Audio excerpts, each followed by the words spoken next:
Oke, nggak bisa. Ah, sorry. Bentar.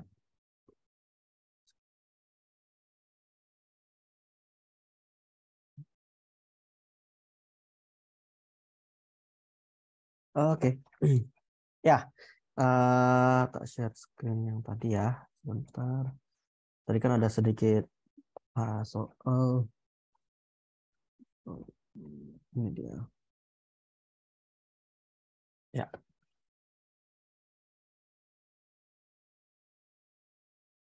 mana dia? Bukan.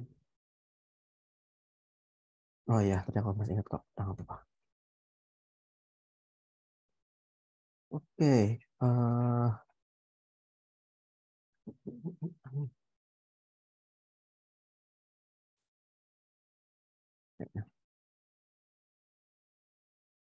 Ya, iya kita lanjut teman-teman.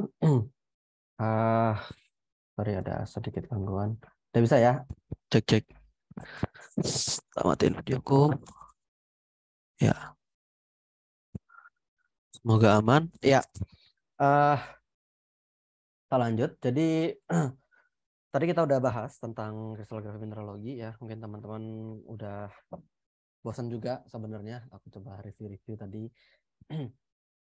Udah mantap, sebagian besar udah aman lah ya. Semoga kristalografis mineralogi.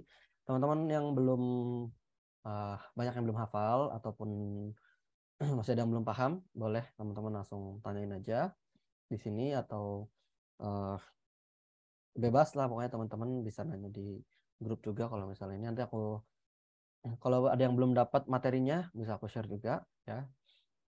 Aku sangat menyarankan ya tadi ya teman-teman memfamiliarkan aja. Ini salah satu tujuan aku apa namanya menunjukkan soal-soal, kemudian aku bahas-bahas bagian besar itu ya supaya teman-teman semakin familiar ya. Jadi harapannya ya soal-soal itu yang bisa keluar lagi walaupun mungkin dengan tingkat kesulitan yang lebih sulit gitu ya.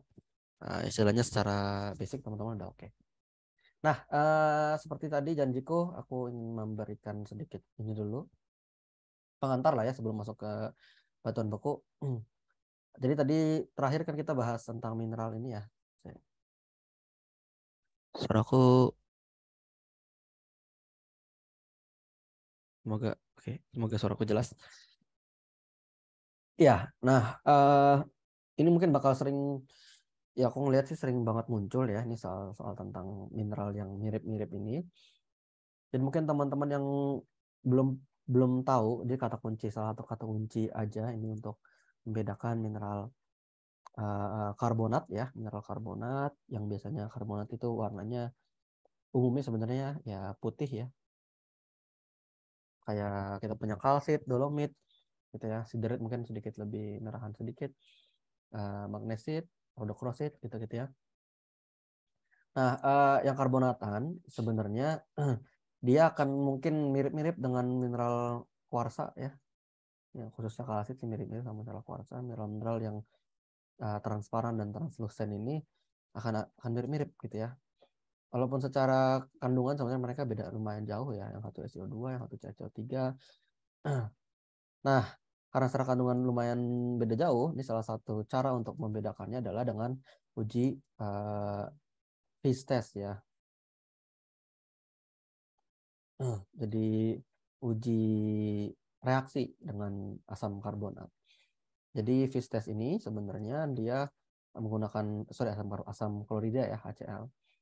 Asam klorida ini nanti dia mereaksikan ya antara si karbonatnya. Jadi ketika teman-teman punya CaCO3 gitu ya, direaksikan dengan HCl, dia akan menghasilkan endapan CaCl 2 dan ditambah CO2 ya.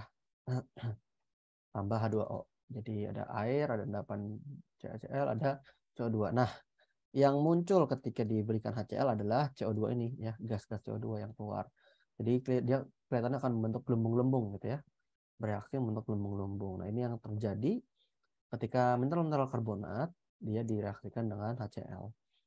Yang kemudian dia ketika dibedakan dengan misalnya mineral silikat gitu ya, yang sebenarnya secara penampakan mirip, ataupun mineral sulfat ya, gypsum kayak sompat gitu yang dia juga mirip juga.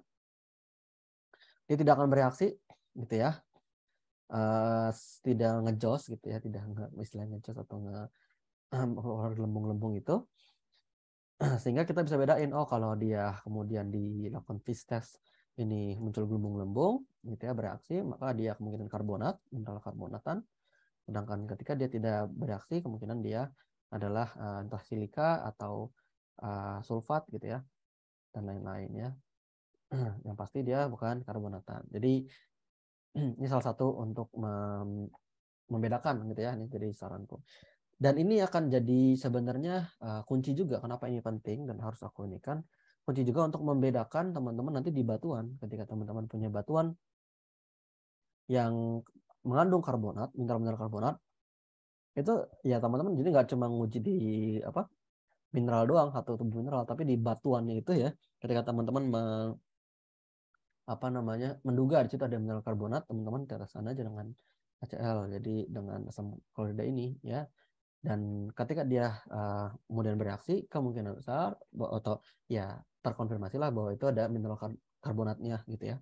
Nah biasanya untuk batuan-batuan yang mengandung mineral karbonat yang dominan ini biasanya kalau di batuan sedimen kita punya batu gamping gitu ya.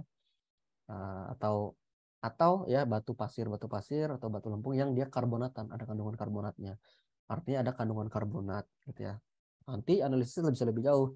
Ketika ada material karbonat, berarti ada kemungkinan ya si material itu terendapkan di daerah-daerah atau di laut yang dia punya material karbonat yang banyak. Nah, kemungkinan besar di laut yang agak dangkal gitu ya. Bukan di laut yang dalam gitu. Misal batu pasir karbonatan atau batu lanau karbonatan dan seterusnya yang dia berarti kemungkinan ada suplai karbonat dan kemungkinan tidak terendapkan di laut dalam gitu karena karbonat itu ada batas dia terkondensasinya gitu ya. Jadi ada kedalaman tertentu di mana karbonat itu tidak bisa terendapkan, namanya karbonat compensation depth. Nah, di laut-laut dalam itu dia tidak bisa terendapkan tuh si karbonat, yang ada silika. Makanya teman-teman nemu batu rijang ya atau batuan kayakan silika gitu ya.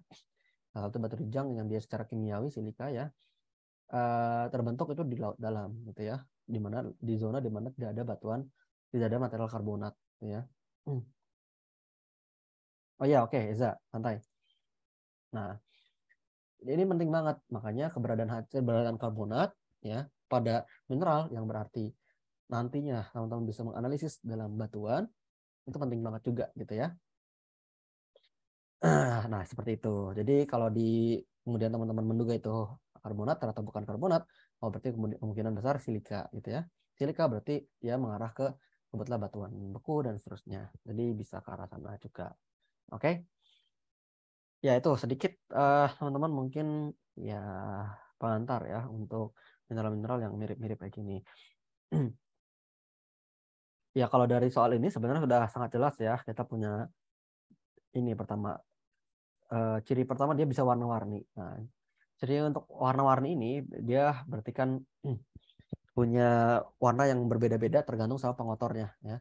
Mineral-mineral yang berubah warnanya kan pengotornya biasanya mineral-mineral yang dia translucent atau transparan ya. Mineral translucent atau transparan. Dia bukan mineral logam gitu ya. Mineral logam. Terus dia juga tadi dia dijumpai di banyak sekali batuan, di segala jenis batuan. Nah, salah satu mineral yang sering banget dijumpai atau umum sekali dijumpai semua jenis batuan adalah mineral yang paling resisten.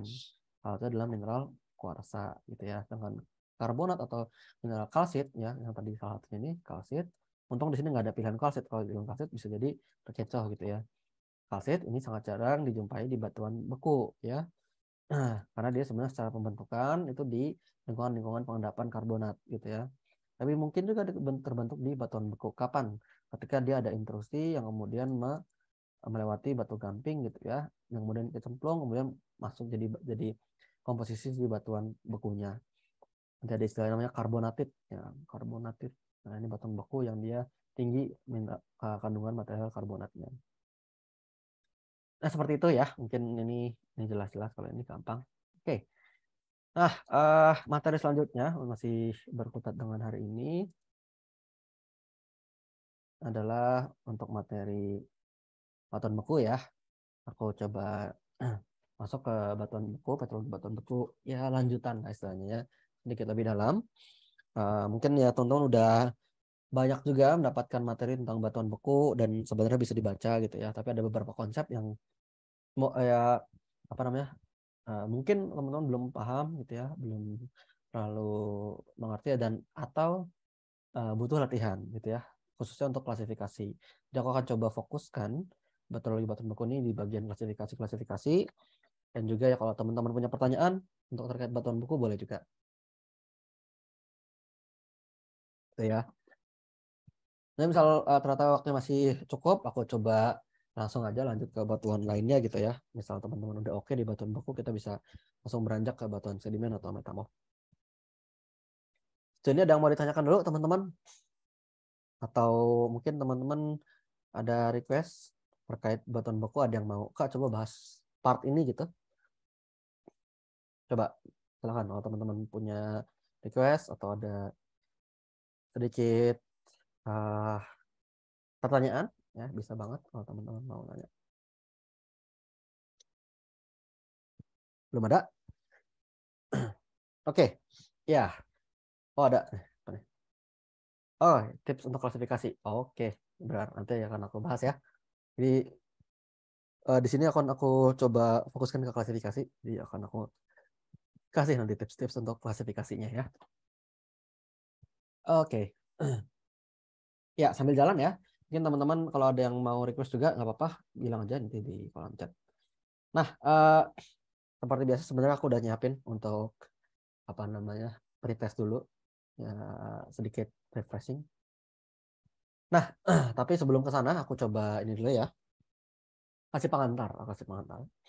Jadi untuk petrologi sebenarnya teman-teman satu hal wajib yang teman-teman harus punya sebagai bekal adalah pertama pemahaman tentang siklus batuan. Ya mungkin teman-teman udah hatam juga tentang siklus batuan ya, batuan beku, batuan di bawah ya, terus batuan sedimen, kemudian ke batuan metamorf gitu ya. Ya proses-proses yang terjadi di sini ya, proses-proses yang terjadi di sini dan bagaimana hubungan mereka itu teman-teman wajib udah paham ya. Dan uh, apa namanya sifat-sifat dari berbagai jenisnya ini teman-teman wajib paham juga. Contoh ya, sifat batuan beku itu dia punya salah satu tekstur yang antar mineralnya dia punya istilah namanya tekstur interlocking ya, interlocking atau saling kunci ya, antara mineral satu dan mineral lain saling kunci. Jadi kayak gampangnya teman-teman bisa bayangin kayak es batu ya, es batu itu kan nggak ada celah sama sekali gitu ya di antara uh, apa namanya satu kristal mineral kristal dengan kristal lainnya gitu ya, satu mineral dan mineral lainnya. Ini cuma satu mineral sih, cuma antara satu kristal dan kristal lainnya tidak nggak ada celah sama sekali, interlocking. Kenapa? Karena dia dari hasil pembekuan magma gitu ya, interlocking. Sedangkan batuan sedimen dia punya ciri yang atas adalah berlapis ya, berlapis. Batuan sedimen punya ciri khas dia berlapis. Walaupun nggak selalu ya, tapi salah satu batuan yang khasnya berlapis adalah sedimen. Walaupun batuan beku mungkin nggak berlapis, mungkin ada perlapisan, tapi ya bukan perlapisan akibat proses pengendapan kayak gini gitu ya. Misalnya lapisan lava-lava yang berlapis gitu ya, atau kita kemudian nanti kalau aku coba breakdown, nanti aku breakdown dulu ya di sini. Uh, Masing-masing bakal punya klasifikasi atau apa namanya ya, detail masing-masing ya, nanti aku coba berlapis. Kalau batuan metamorf, nah salah satu yang khas juga sebenarnya dari metamorf adalah dia punya namanya foliasi. Nah ini untuk metamorf yang berfoliasi ya, struktur namanya foliasi, struktur penyejajaran mineral. Tapi ini untuk batuan yang metamorf yang berfoliasi. Makanya nanti batuan metamorf itu akan sedikit sulit dibedakan dengan batuan beku kalau dia tidak berfoliasi, sedikit sulit. Kenapa? Karena ya hampir sama, dia interlocking juga gitu ya. Interlocking, saling mengunci dan seterusnya. Bahkan istilah-istilah di dalamnya juga hampir sama. Yang membedakan adalah ya, mungkin ada kandungan mineral-mineral di dalamnya yang aneh gitu ya. Batuan metamorf itu dia terbentuk kalau batuan apapun dia mengalami metamorfisme. Syaratnya metamorfisme, perubahan suhu dan tekanan, perubahan struktur mineral dengan tekstur dan tekstur batuannya juga akibat adanya perubahan suhu dan tekanan pada batuan sebelumnya gitu ya. Ini teman-teman pasti udah paham. Nah, nantinya yang mungkin akan muncul mineral-mineral kayak garnet yang tadi aku sempat sebut ya. Mineral garnet dia akan punya mungkin akan hanya memungkinkan terbentuk di batuan metamorf ya, tidak di batuan sedimen dan batuan beku terbentuknya ya, tapi beradanya mungkin aja di batuan sedimen mungkin gitu ya, akibat erosi, transportasi dan seterusnya. Nah ini dulu. Jadi ya teman-teman mungkin sebelumnya udah belajar tuh tekstur-struktur apa dari batuan-batuan, tapi ya kuncinya ya teman-teman bisa nggak bedain gitu ya. Ini batuan apa dulu? Batuan beku, sedimen atau metamorf, ya kan? Kalau teman-teman udah bisa bedain, ya itu satu langkah udah lebih maju ya. Langkah selanjutnya adalah klasifikasi. Jadi ini jenis batuannya apa dulu? Ya, beku, sedimen, atau metamorf. Beku, oke, beku. Terus batuan bekunya apa? Nah, batuan bekunya apa? Baru di situ klasifikasi ini kita bahas ya. Klasifikasi. Terus kalau udah klasifikasi namanya ini, konsekuensinya apa? Emang kenapa kalau batuannya ini, gitu ya? Oh, batuannya misal granit. Oh, granit tadi konsekuensinya dia terbentuk di kedalaman yang dalam, berarti dia merupakan satu bagian dari misal Pluton, atau dia bisa aja dia merupakan intrusi gitu ya, dan seterusnya. Dan dia tipenya seperti apa? Dia bisa mengandung apa namanya? Dia mengandung mineral-mineral tertentu apa gitu ya, bisa bereaksi sehingga bisa menghasilkan sumber daya apa. Jadi nanti ke depannya aplikasinya, jadi dari petrologi ini salah satu yang paling penting, eh, esensial lah ini di geologi itu petrologi paling penting ya, karena dia nantinya akan menentukan potensi apa, sumber daya dan potensi bencana gitu ya. Nah kalau teman-teman udah bisa mengidentifikasi batuannya apa, nah udah jadi kunci banget teman-teman bakal punya sumber daya apa, teman-teman bakal punya bencana apa, salah satunya ya bencana geologis ya. Karena kaitannya nanti apa? Ya oke, teman-teman mau nyari contoh migas ya, minyak bumi. Kira-kira teman-teman nyari di batuan apa? Beku, sedimen, atau di batuan metamorf yang paling uh, potensial? Teman-teman nyari migas, beku, sedimen, atau metamorf kira-kira? Minyak, mungkin teman-teman ada yang udah pernah belajar juga tentang minyak bumi. Kira-kira di batuan apa nih?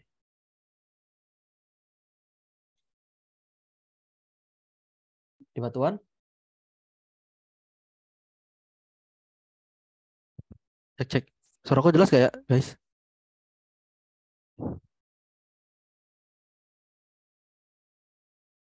Tes tes satu. Kacau ya suaraku. Cek cek guys. Sorry, suaraku apakah jelas, teman-teman? Oh ya, oke oke. Thank you Zulfa. Ya, ya. Itu tadi cari migas ya, nyari minyak bumi gitu ya. Kira-kira kita nyari di batuan apa sih, beku, sedimen, atau metamorf?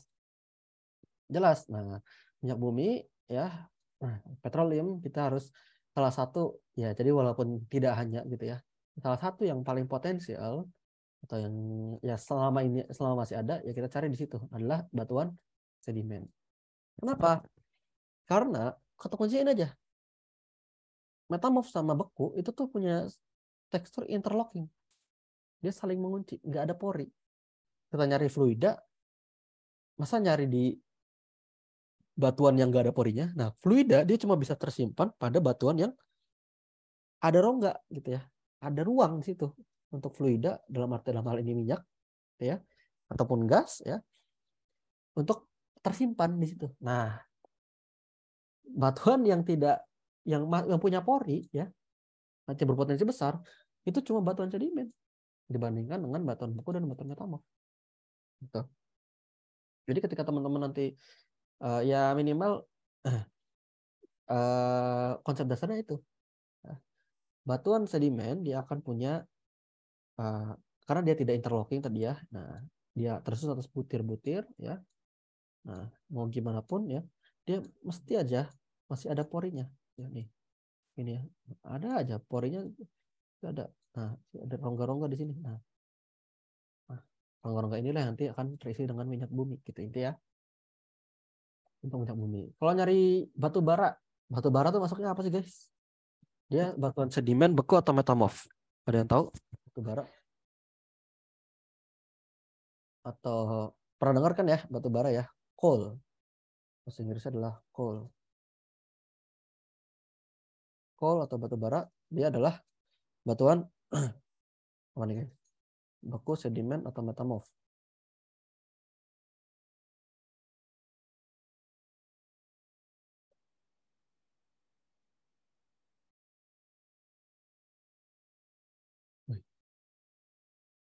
Beku, sedimen atau metamorf guys? Batu bara. Ada yang tahu nggak? Batu bara dia masuknya beku, sedimen atau metamorf?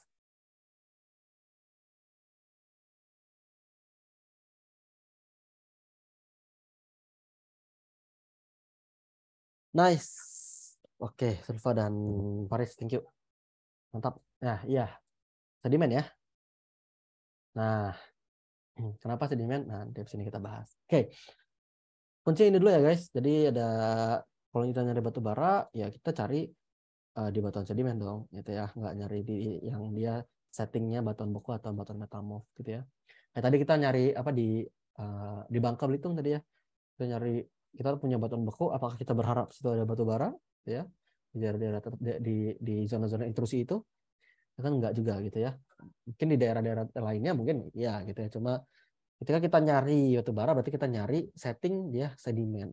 Daerah-daerah yang memungkinkan terendapkannya material-material gitu ya, material-material di permukaan gitu ya.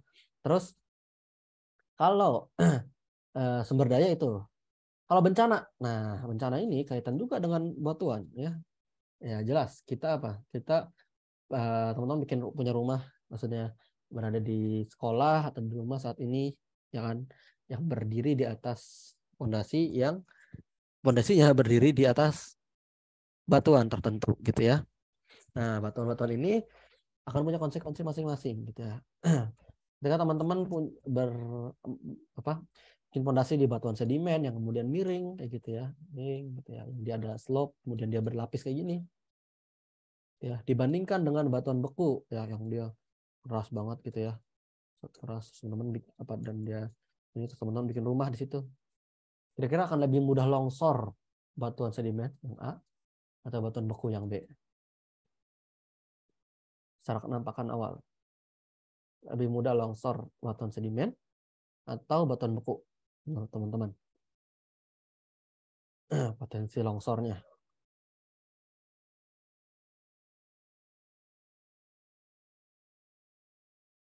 Nice, Intan. Sulfa juga. Oke. Sedimen, benar. Kenapa? Nah, gampangnya ya sebenarnya ya, batuan sedimen dia punya sifat berlapis. Nah, sifat berlapisnya ini jadi kelemahan sebenarnya teman-teman. Kalau kita ngomongin fondasi gitu ya. Kalau kita ngomongin kekuatan batuan. Karena batas antar lapis-lapis ini ya, dia ada rongga. Nah, rongga ini bisa jadi bidang gelincir ya. Jadi bidang yang dia bisa jadi apa namanya berpotensi untuk bergerak dibandingkan batuan beku yang dia masif gitu ya, besar gitu. Udah. Nah, yang dia uh, apa namanya potensi untuk longsornya lebih minim karena nggak ada perlapisan, gitu ya.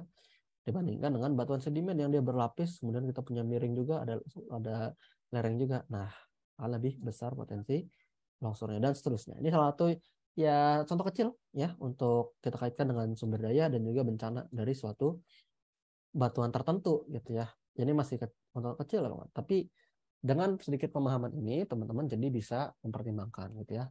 Siapa tahu muncul ya nanti apa temanya gitu ya, temanya tiba-tiba urbanisasi gitu ya. Jadi geologi tapi dalam konteks urbanisasi teman-teman, dan itu sekarang lagi terjadi gitu ya. Istilahnya ya perkembangan kawasan perkotaan gitu ya, semakin meluas, masyarakat semakin apa namanya jumlah orang-orang ini populasi semakin meningkat sehingga dibutuhkan lahan untuk pembangunan rumah dan seterusnya gitu ya, sehingga perlukan pertimbangan-pertimbangan ya ini gitu ya, mana yang lebih berpotensi bencana, mana yang enggak gitu ya. Bahkan nanti kaitannya sama gempa, misal kalau dikaitkan dengan gempa, kira-kira nih teman-teman dari batuan beku atau metamorf dengan batuan sedimen. Teman-teman punya rumah di kawasan A yang dia batuan sedimen. Nah, satu di kawasan B dia batuan beku. Masif gitu ya. Kira-kira kalau gempa dari sumber yang sama dari jauh gitu ya, lebih bahaya mana? Rumah di batuan yang ada di zona A yang batuan sedimen atau rumah di zona B batuan beku? Lebih bahaya mana? Kira-kira kalau ada gempa, beku atau beku metamorf atau sedimen?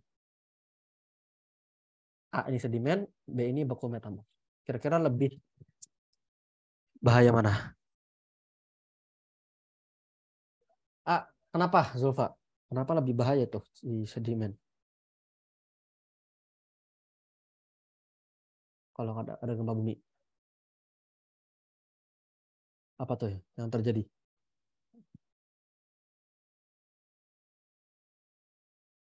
Nah, ada ide nggak teman-teman? Kenapa kok di daerah batuan sedimen akan lebih bahaya? Karena ya ini aku kasih ini aja ya, lu ya dikit ya. Ya sedikit aja ini maksudnya cuma gambaran kecil aja ya. Kalau di zona ini teman-teman bisa baca lebih lanjut. Di zona-zona yang dia batuan sedimen gitu ya. Jadi gempa bumi itu ada istilahnya amplifikasi, teman-teman. Amplifikasi itu apa? Jadi uh, kan makanya istilahnya gelombang gempa ya. Gempa itu merambat, bukan, energi yang diakibatkan oleh gempa itu merambat melalui gelombang. Ya. Jadi gelombang gempa itu maksud energinya itu merambat. Ya. Bisa lewat gelombang primer, gelombang sekunder, teman gelombang permukaan ya. Teman-teman udah tahu semua. Nah, energi yang merambat ini kemudian akan direspon oleh batuan dengan cara yang berbeda-beda. Jadi respon batuan terhadap energi yang dikenainya itu beda-beda. Ya, batuan sedimen ya utamanya misal kita bandingkan batuan sedimen dan batuan beku. Yang terjadi adalah ketika batuan sedimen dikenai ini ya, dia akan tersusun atas butir-butir ya, teman-teman. Ya, atas butir-butir. Butir-butir ini ketika kemudian dia dikenai gelombang gempa ya, gelombang gempa, dia akan punya respon. Nah, istilahnya kalau batuan itu kita bagi jadi batuan ya, kelompok batuan itu kita punya soft rock ya, kita punya hard rock cave, batuan yang keras ya, apa batuan yang lunak. Nah, batuan sedimen itu adalah batuan yang lunak. Ketika dia dikenai energi tertentu, dia akan punya nilai amplifikasi. Amplifikasi itu jadi kayak energinya itu, jadi ketika kena dia akan merespon jadi istilahnya guncangannya hebat gitu ya, amplifikasinya tinggi ya, dia lebih mudah untuk terdeformasi ya. Jadi batuan sedimen itu lebih mudah untuk terdeformasi ketika kena energi besar, dia lebih amplifikasi tinggi dan dia lebih mudah terdeformasi gitu ya. Ya, sehingga menyebabkan kalau ada bangunan yang dia berdiri di atas pondasi ini lebih mudah rusak ya. Ketika pondasinya ada di ini lebih mudah rusak karena dia lebih mudah terdeformasi. Soft rock itu mudah terdeformasi. Perubahannya terlalu ekstrim. Sedangkan hard rock atau batuan-batuan kristalin, batuan beku dan seterusnya, dia sulit terdeformasi. Amplifikasinya rendah. Sebenarnya ini nggak cuma hard rock, batuan beku dan seterusnya ya. Bahkan batuan sedimen yang dia kristalin gitu ya, yang dia dense ya, densitasnya tinggi. Jadi sebenarnya lebih ke densitas atau kemampatan ya, rapat densitasnya tinggi ya. Itu akan lebih rendah amplifikasinya sehingga lebih tidak mudah terdeformasi. Sehingga ya yang bangunan-bangunan yang ada di sini gitu ya, pondasinya akan lebih aman gitu ya. Lebih tidak mudah rusak.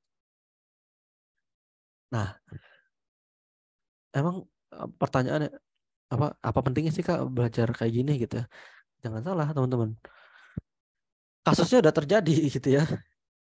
Dan inilah pentingnya mengetahui ini sebelum terjadi gitu ya. Nah, kalau teman-teman kemudian berada pada zona-zona ya yang apa namanya ya fondasi adalah batuan sedimen, kemudian dekat sama zona-zona sesar, ya teman-teman perlu waspada. Ya waspada itu harus apa jangan sampai ketakutan gitu ya. Yang mungkin panik enggak. Semua perlu waspada. Mungkin artinya perlu perkuatan fondasi gitu-gitu ya dan seterusnya sehingga bisa lebih kuat dalam menahan gempa bumi gitu ya. Nah, ini benar pernah terjadi. Di mana Kak? Pernah terjadi di Jogja. Ya, kalau teman-teman pernah ini kan gempa Jogja 2006 ya. Dulu ya. Itu ada jadi ada sesar namanya sesar opak. Sesar opak itu adalah sesar atau tahu sesar ya, yang dia sepanjang Sungai Opak gitu ya. Sungai Opak dari sungai ya dan itu ada sesar. Nah, sesar ini sesar geser sinistral.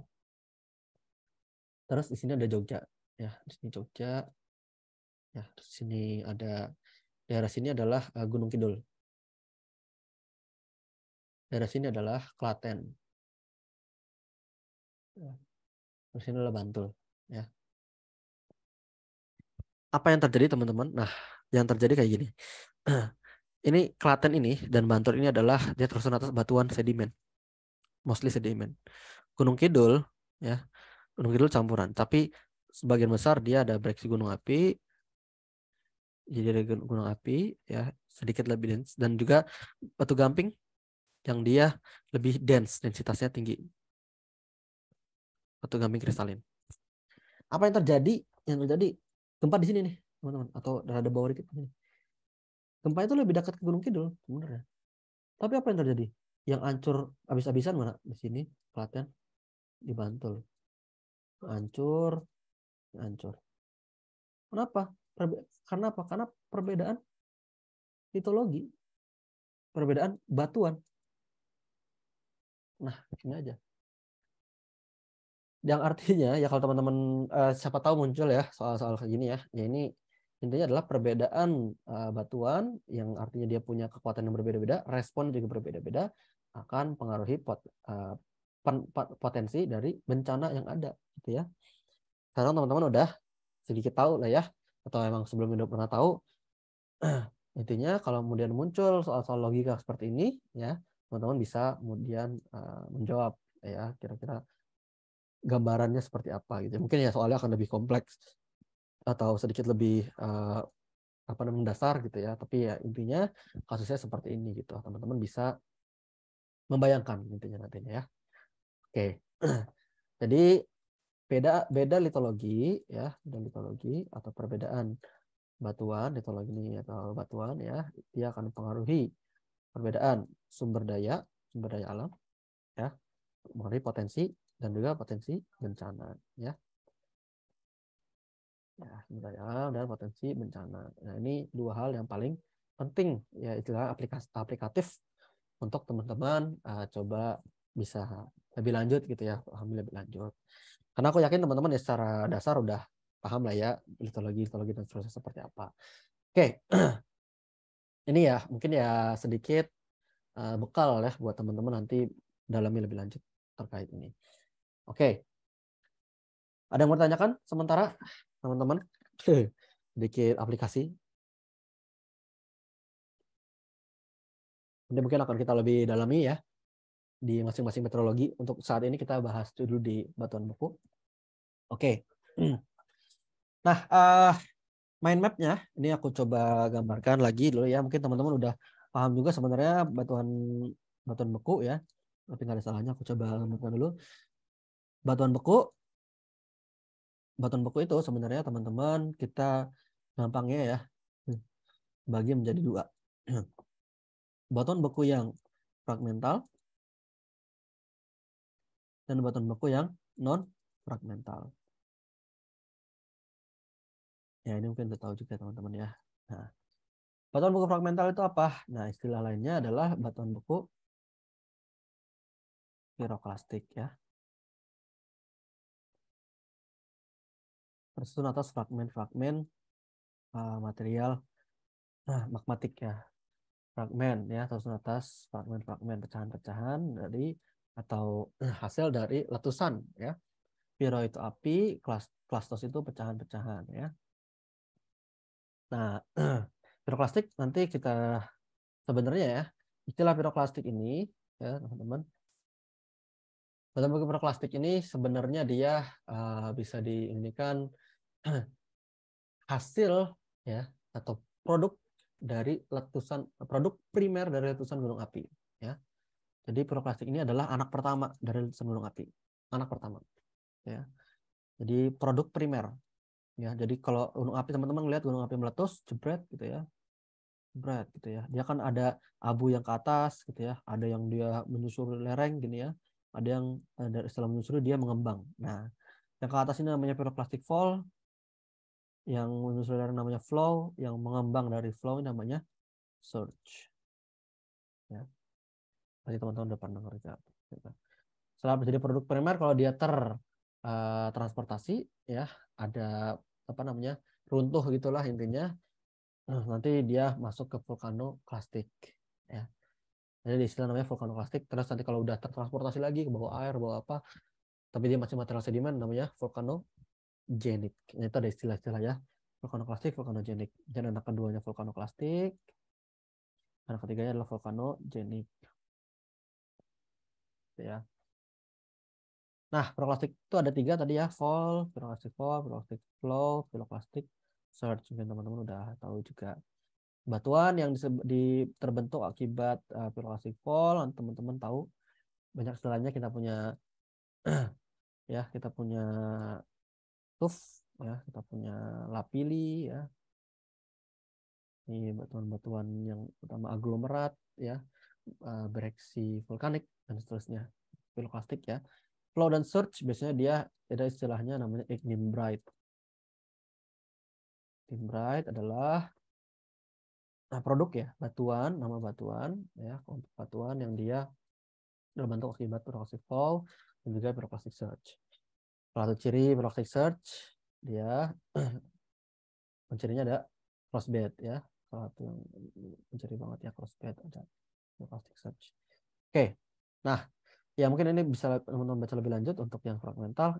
Yang non fragmental. Non fragmental ini kita bagi jadi 2 juga ya. Non fragmental ini ada yang dia ekstrusif. Sorry, bentar. Sorry. Bener ya, eksklusif ya. Sorry. Ada ekstrusif dan dia intrusif. Nah, contoh yang ekstrusif adalah dia lava ya. Lava jadi dia keluar mengalir sebagai lava. Atau yang dia intrusif ya, batuan yang dia nggak keluar dari gunung api tapi dia berada di kantong magma ya, atau dia mengintrusi batuan-batuan sekitarnya ya. Ini sebagai intrusif ya. Nah, perbedaannya apa? Ya, teman-teman udah tahu secara tekstur nanti dia akan berbeda.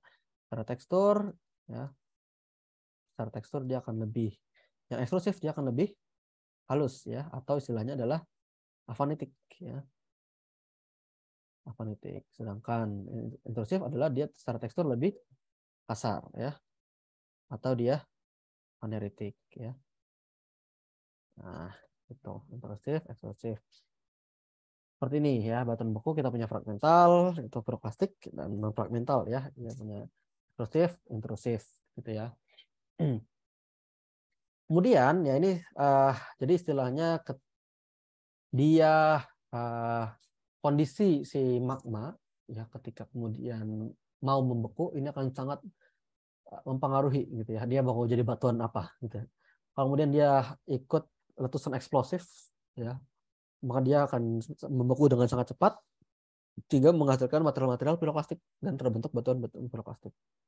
Ketika dia keluar sebagai lava ya, mungkin tidak akan secepat material piroklastik, tapi sama ya, dia akan lebih kecil-kecil karena dia tidak sempat untuk membentuk kristal-kristal. Dengan yang intrusif, dia akan punya waktu yang lama sehingga dia akan bisa bahkan terdiferensiasi. Kemudian dia akan membentuk batuan beku intrusif yang kristalnya lebih besar-besar gitu ya. Ya, ada di antara ini ada namanya hipabisal ya. Kalau hipabisal itu setengah-setengah lah ya. Nggak setengah-setengah banget hipabisal. Hipabisal itu istilahnya intrusi dangkal ya. Dia intrusi tapi dangkal dan dekat dengan permukaan. Pengaruhnya apa? Pengaruhnya dia nanti menghasilkan porfiritik, ya.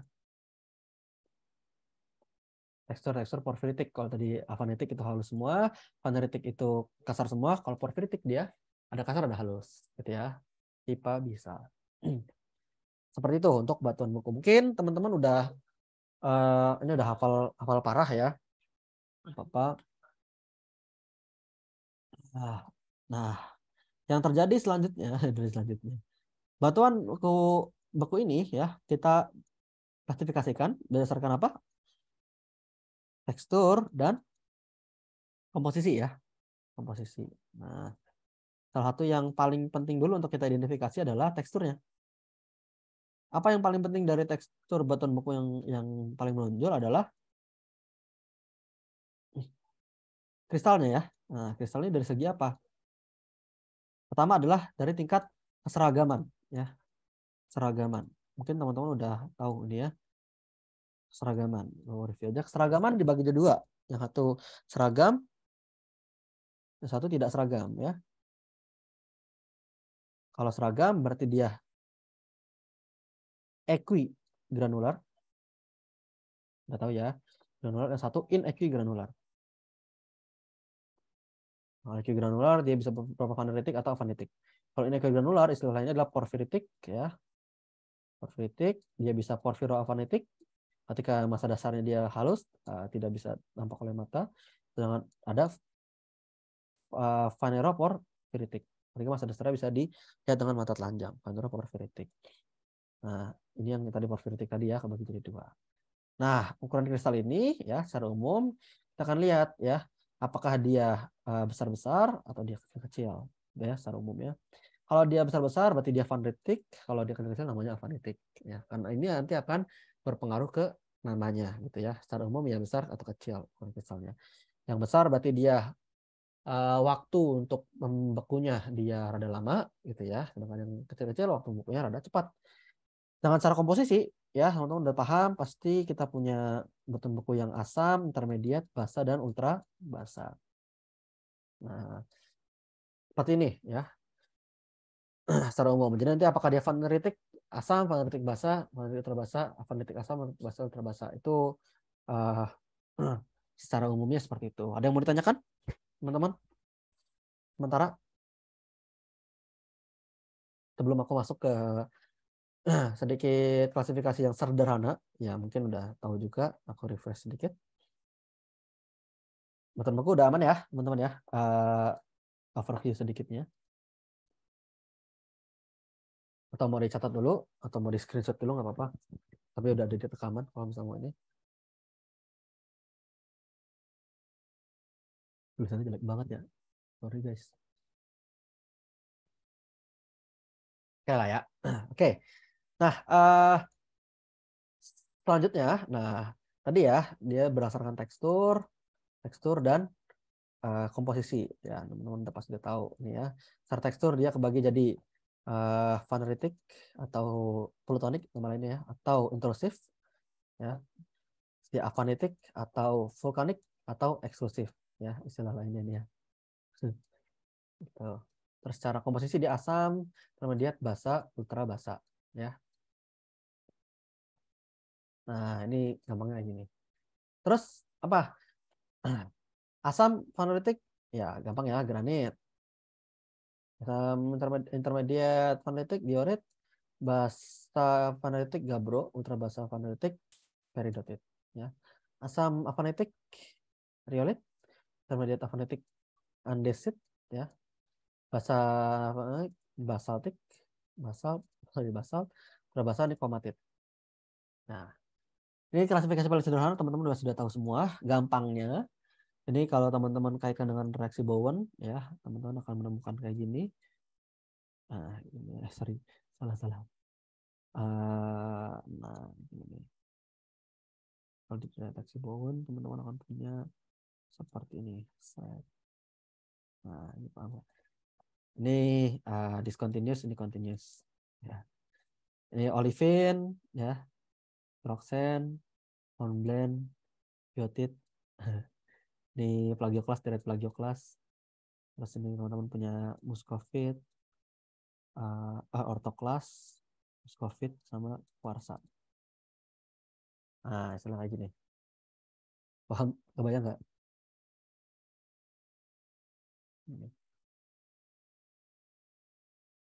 Continue, ini discontinue, ini continue. Ya.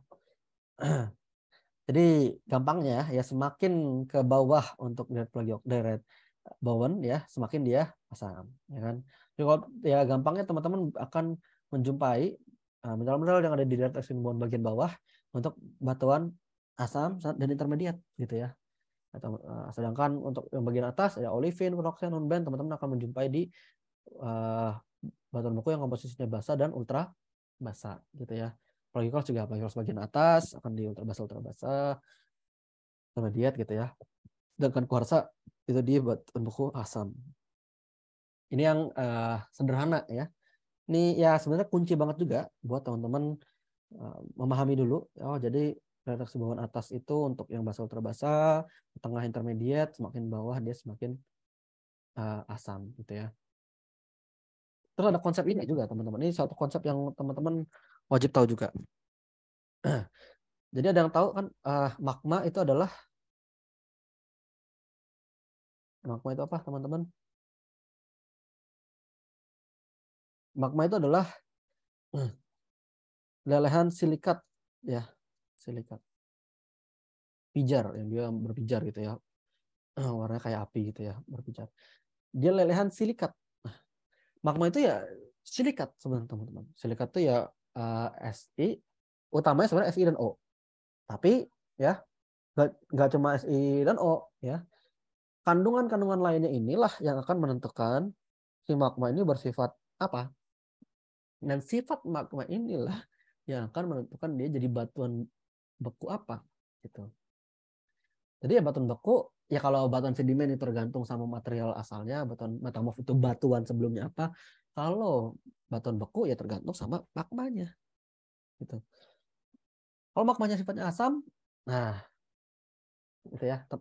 Dan dia mengalami pendinginan yang anggaplah sama gitu ya dengan magma yang lain, sifat lain.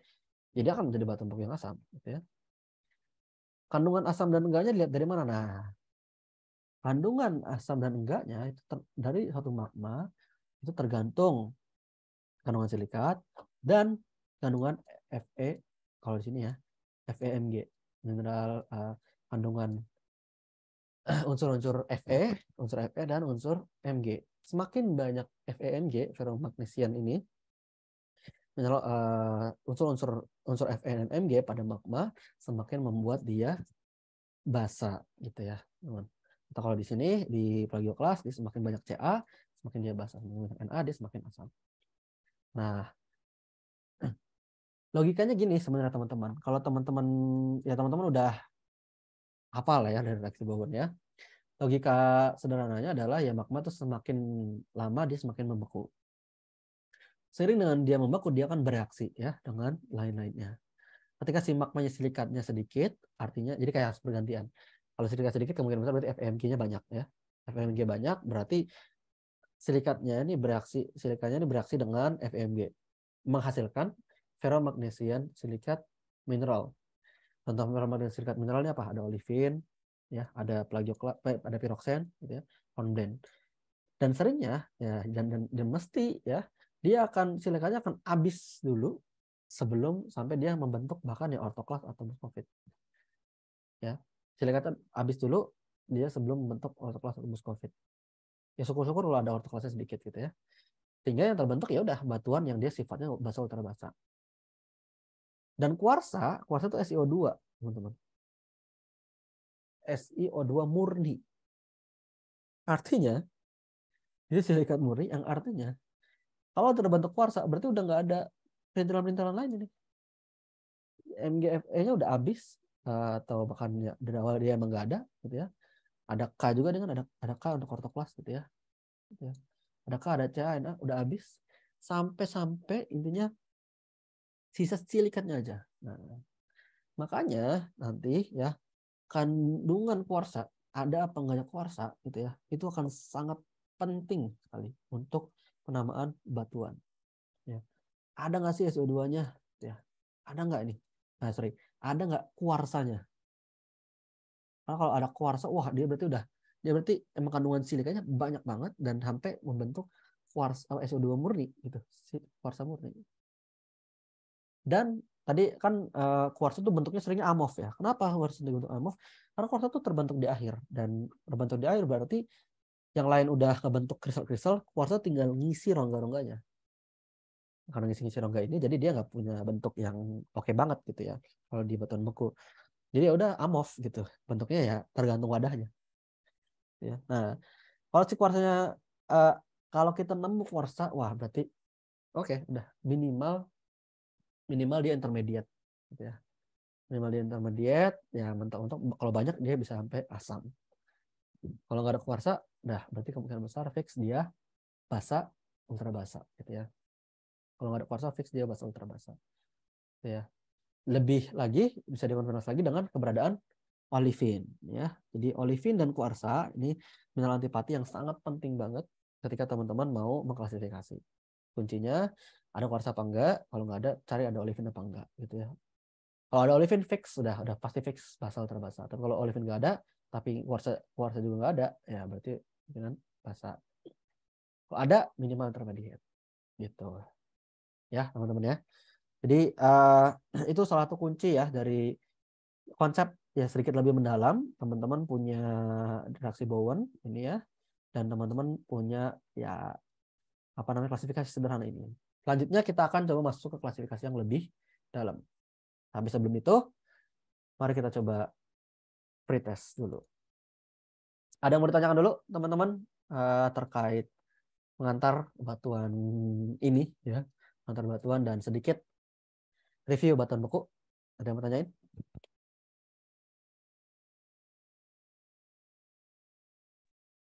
Izin bertanya Kak. Oh iya, silakan. Apa nih? Jadi Benar. Ya. intinya dasar pengklasifikasian batuan beku nih. Hmm. Jadi kita pokoknya harus kenalin tekstur sama komposisi mineral itu udah cukup ya Kak sebenarnya. Sebenarnya iya, emang dua itu utamanya. Gitu, benar. Kalau di batuan beku ya, karena secara misal kalau kita ngomongin ngomongin struktur gitu ya, struktur batuan beku tuh minim dijumpai ya, minim dijumpai. Tapi ya yang sering terjadi adalah struktur-struktur yang dia rada-rada mayor gitu ya. Maksudnya kayak dia secara bentuk ya, kan ada juga nih batuan beku kita punya bentuknya apa sih? Apakah dia batolit ya, apakah dia apa namanya steel dike, itu kan bentuk secara bentuk. Oke, si batuan beku secara bentuk. Tapi secara struktur ya seringnya batuan beku itu kalau selalu kita bandingkan dengan sekitarnya dia bentuknya masif ya, bentuknya masif. Jadi kayak sulit untuk apa namanya untuk kita klasifikasikan secara struktur dibandingkan sama batuan sedimen. Kalau batuan sedimen tadi kan kita punya struktur macam-macam ya. Nah, kalau batuan beku ini jarang-jarang. Ya, jarang-jarang yang sering kita ini ya kekartian gitu-gitu. Yang strukturnya sebenarnya untuk membedakan oh dia batuan beku gitu ya. Nah, tapi batuan bekunya apa? Ya, itu kita lihat dari komposisi sama teksturnya itu. Sebenarnya utamanya udah itu. Benar. Seperti itu. Oke, makasih Kak. Ya, mantap. Ya, jadi minimal tadi kalau teman-teman udah tahu teksturnya, itu teman-teman udah bisa nebak seenggaknya gitu ya. Oh ini panritic, oh berarti udah fix nggak mungkin rhyolite, andesit, basalt gitu ya, nggak mungkin gitu ya. Nah, jadi fix panritic berarti ya minimal granit, diarit, gabbro gitu ya. Tinggal kita lihat secara komposisi kandungan mineralnya gitu ya. Kandungan mineralnya seperti apa. Nah kalau misalnya banyak kuarsanya, wah jelas itu yang asam gitu ya. Asam berarti dia granit. Ya. Oh ternyata kuarsanya nggak ada ya, adanya olivin. Oh, berarti dia minimal basa atau ultra basa. Basa ultra basa berarti dia minimal gabbro atau peridotit gitu. Itu klasifikasi yang paling sederhana, benar. Antara ya. Kalau untuk batuan beku ya. Jadi kalau batuan sedimen nanti sebenarnya dia juga nggak jauh beda dengan nggak jauh-jauh dari tekstur, dan kalau komposisi jarang-jarang ya, batuan sedimen lebih banyak ke tekstur sebenarnya gitu. Tapi ya secara komposisi ya kalau semakin lebih dalam sedikit lagi ya komposisi jelas juga gitu. Komponennya lebih kayak komponennya gitu, apakah dia banyak banyak apa namanya litiknya kah, banyak mineralnya kah, nah, atau dia banyak kuarsa atau feldsparnya gitu-gitu. Jadi secara umum sebenarnya ya tekstur dan komposisi itu kunci dalam identifikasi batuan. Gitu ya. Dalam hal ini batuan beku, ya dia apa namanya, kita akan banyak fokus ke tekstur avanitik dan komposisi asam basa, intermediate atau ultra basa. Gitu ya. Ada lagi teman-teman yang mau ditanyakan untuk batuan apa sedikit ya gambaran untuk batuan beku. Habis ini ya kita coba perdalam ya. Karena bahkan ngomongin batuan beku aja aslinya tuh bisa panjang banget gitu ya. Tapi kita coba mampatkan ya. Oke, cukup teman-teman. Kalau udah cukup, kita teman-teman siapkan selembar kertas dulu. Kita sedikit latihan, sedikit ya pretest ya. Lembar kertas, tulis 1-10 juga. Ya ini gampang kok. Kalau ini sedikit ya teman-teman mungkin akan agak butuh coret-coretan sedikit, jadi mungkin kasih space sedikit. 1-10, tulis ya 1-10. Terus tapi ada yang pilihan ganda, ada yang isian singkat dikit gitu ya.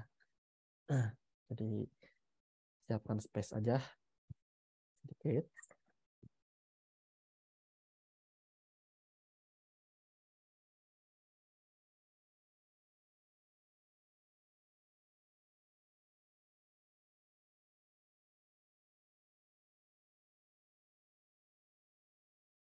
Oke, udah siap teman-teman? Gampang kok. Tapi sedikit mendalam ya. Dan kalau tadi kan aku cuma sederhana ya, klasifikasi sederhana. Nanti mungkin ada sedikit klasifikasi yang lebih mantap. Oke, udah ya. Kalau udah kita mulai. Udah belum? Coba ada yang bisa confirm kalau udah siap.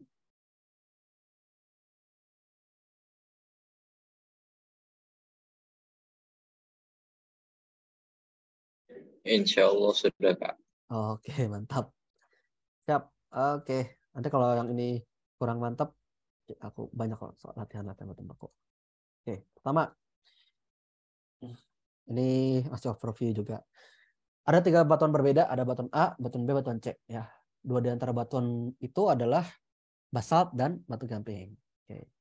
Suhu pembentukan relatif antara ketiga batuan tersebut.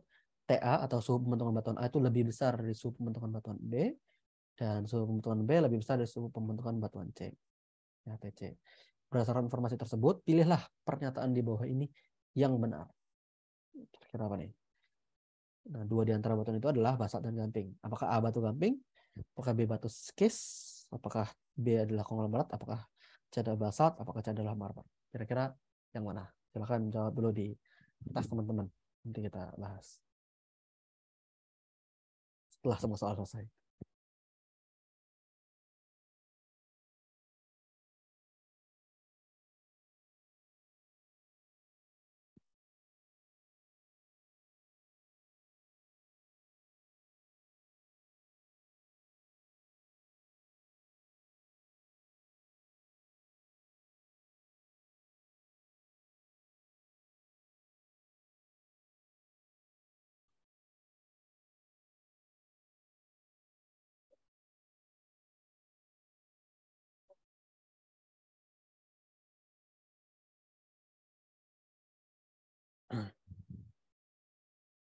Oke. Udah, teman-teman.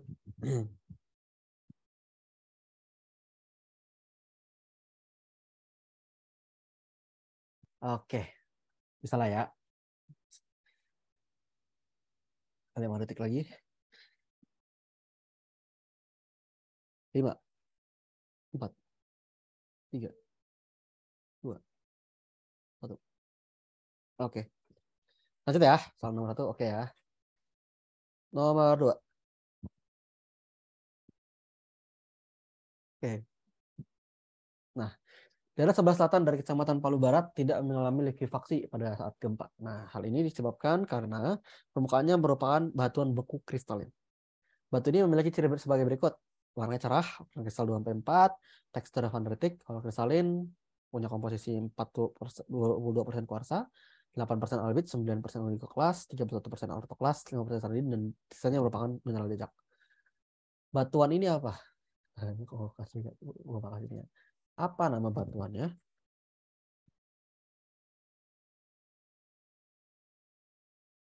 Tersebut.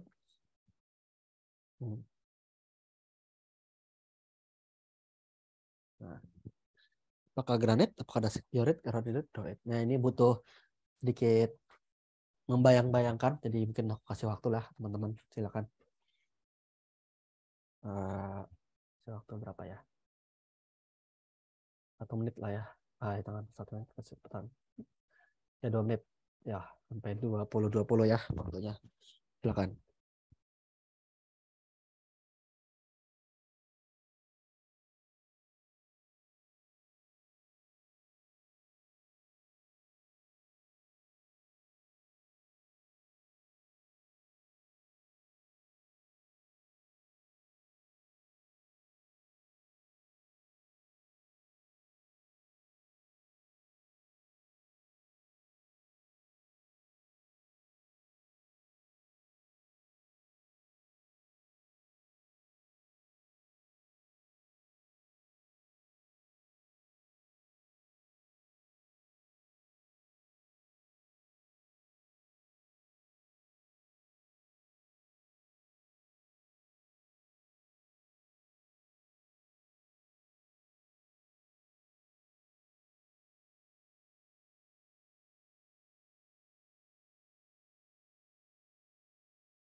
Oke, cukup.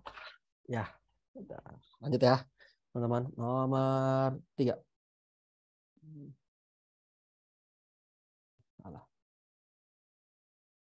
Masih dengan prinsip yang sama. Mau deh.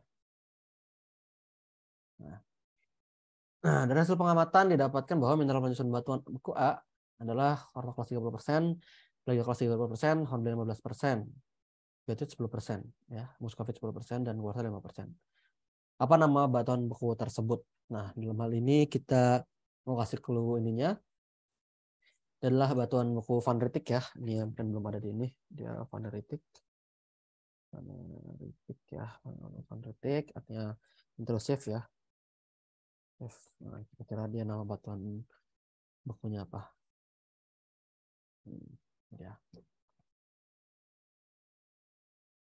Dia bukan eksklusif, jadi udah jelas ya. Karena dari pilihannya juga itu dia agak nggak ada batuan beku yang avanitik.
Oke, cukup ya. Kita lanjut ya, nomor 3 cukup, nomor 4. Nah, ini eh batuan berwarna abu-abu kecoklatan, struktur masif, ukuran kristal 1,5 mm, tekstur monolitik, holokristalin, hipidomorfik granular, komposisi mineral plagioklasnya 45%, autoklas 15%, kelas 15%, mengkafet 5%, non 10%, dan biota 10%. Pertanyaannya, nama batu apa, jenis batuannya dulu apa? Apa dia beku, sedimen, atau metamorf? Yang kedua, apa nama batuannya? Kalau beku apa, sedimen apa, atau metamorf apa? Kira-kira gimana, teman-teman? Silakan coba.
Oke, lanjut ya, guys.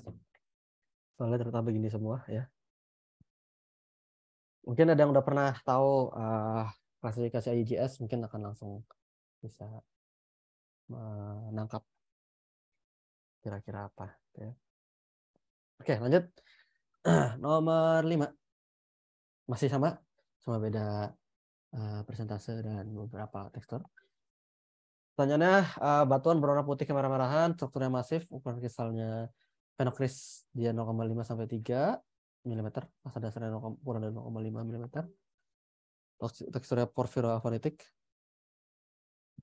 Terus kalau kristalin oleh granular, komposisi mineral phenocryst-nya dia autoclass 35%, muscovite 15%, plagioklas 10%, kuarsa 5%, hormone 5%. Dan massa dasarnya adalah mineral felsik atau mineral asam 30%. Apa jenis batuannya? Sedimen atau metamorf, dan nama batuannya apa?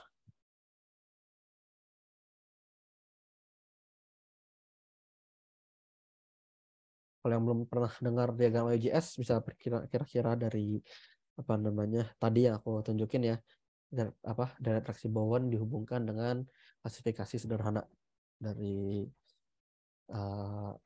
batuan beku ya. Silakan.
Oke, aman ya? Semoga aman. Kita lanjut. 5 lanjut ke nomor 6. Nah, tadi udah selesai ininya. Klasifikasinya. Kita masuk ke sedikit lebih ini. Salah satu ciri dari batuan beku yang bersifat basaltik yaitu Ka didominasi mineral feldspar dan kuarsa. Berwarna cerah, umumnya berstruktur foliasi, bertekstur magnetik atau kaya kandung unsur magnesium dan besi. Kira-kira yang mana ini? Ya ini cepat aja, mungkin teman-teman udah paham juga.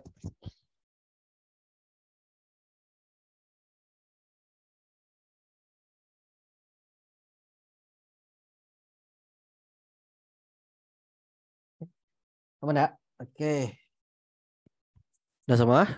Kita lanjut. Oke, tes. Ya, lanjut ya, guys. Nomor 7. Di Pulau Bangka, selain ditemukan batuan beku granit, juga ditemukan batuan beku pegmatit. Ya, batuan beku pegmatit punya sifat-sifat sebagai berikut kecuali A. Kristalnya bersifat holokristalin. B. Umumnya memiliki komposisi kimia yang mirip dengan granit. Yang C. Kristalnya berukuran besar yang terjadi akibat kristalisasi yang cepat. Yang E. Mineral dikandung umumnya berupa kuarsa atau kelas mika. Kira-kira yang mana nih? Yang bukan ya, berarti ya, yang bukan ciri-ciri dari pegmatit atau ya, ciri-ciri pegmatit kecuali apa? Ya, silakan.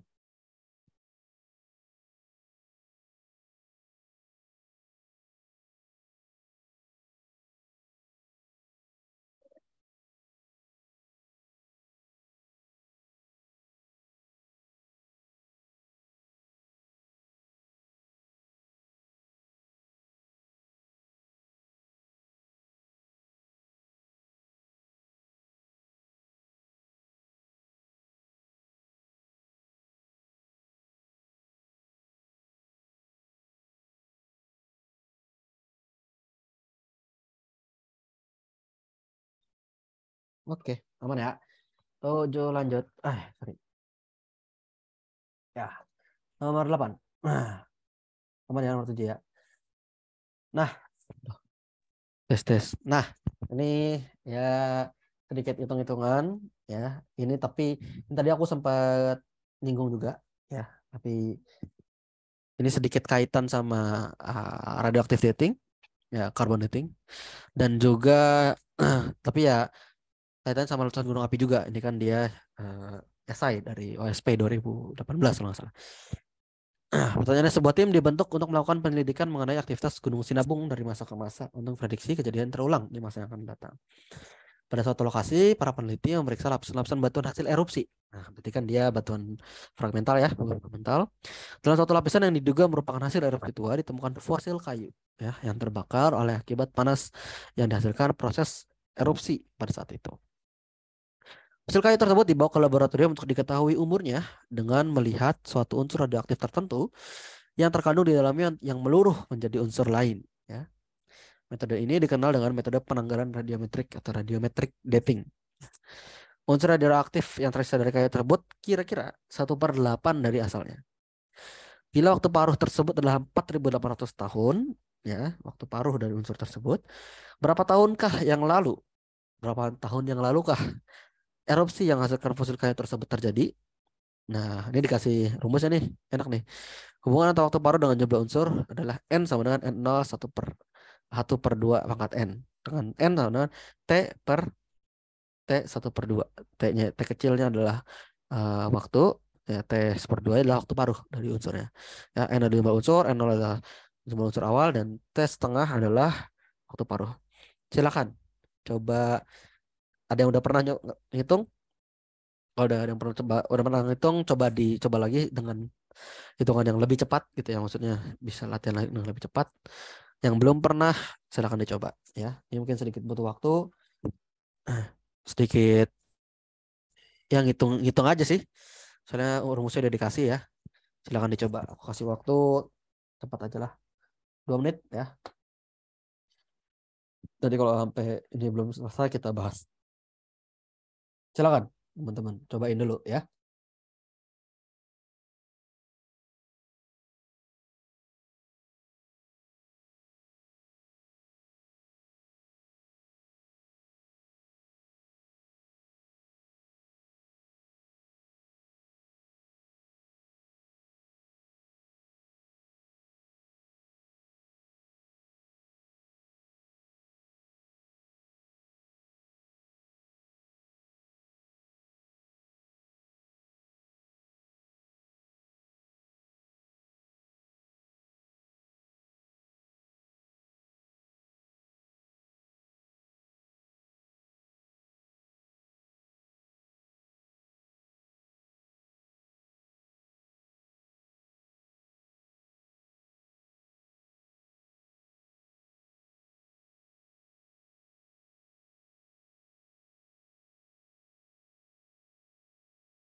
Oke, udah dapat ya semua ya.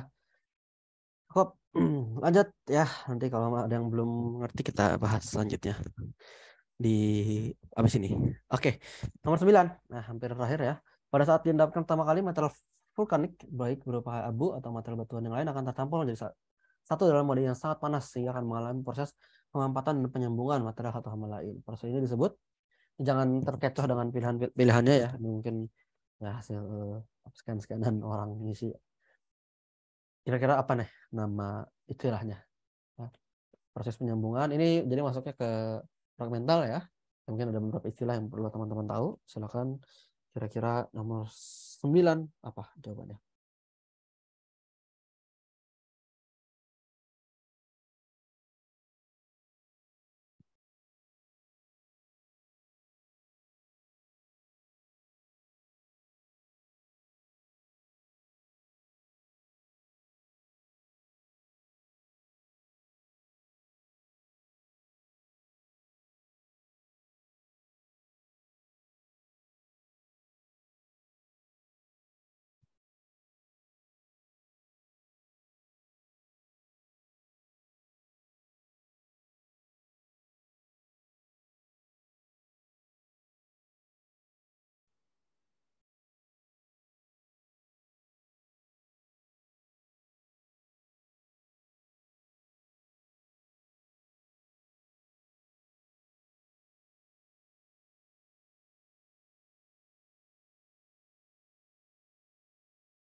Oke, nah ini terlalu mudah mungkin udah tahu. Lanjut terakhir, pada erupsi gunung api dihasilkan abu vulkanik yang tersusun atas beberapa mineral. Mineral yang umumnya dominan yaitu, jangan terkecoh juga. Ya, mungkin ada jawabannya lain atau bisa ini silahkan coba pilih. Ini cepat aja nih ya. Langsung aja. 5, 4, 3, 2, 1. Totot. Nah, oke. Ya. Ya, semoga mereview sedikit ya yang udah teman-teman pahami. Kita coba bahas ya. Uh, mana sih ini? Ini dia. Ya, dari soal nomor 1 dulu. Ada 3 jenis batuan yang berbeda, A, B, dan C ya, teman-teman. 2 di antara 3 batuan tersebut basalt dan gamping. Kira-kira suhunya A lebih besar dari B, lebih besar dari C. Mana yang paling benar? Ya. Pada jawab apa nih? Coba tulis di kolom chat. Yang jawab A, yang jawab B, yang jawab C, jawab D, jawab E. Silakan.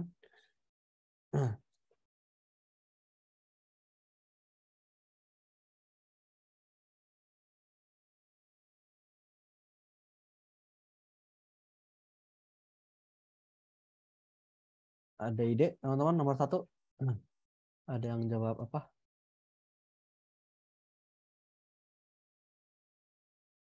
Oke. Daerah D. Oke. Itu C adalah basalt. Oke. Yang lain?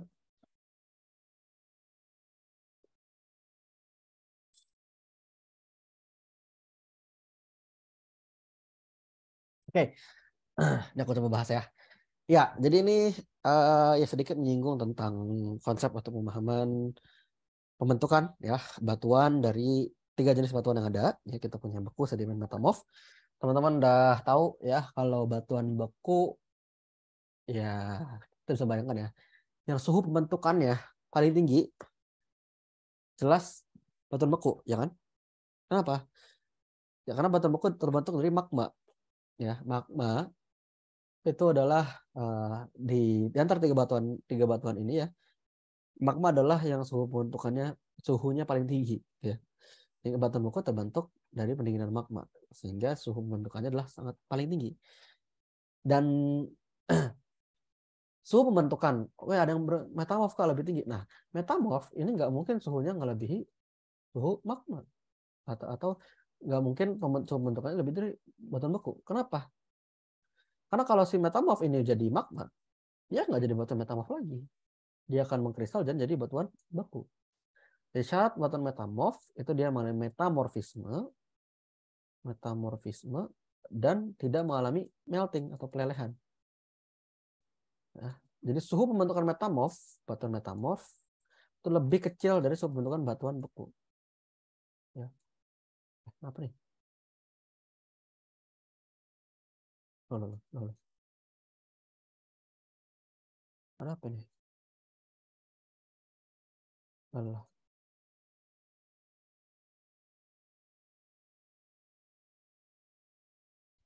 Tes. Aduh. Cek.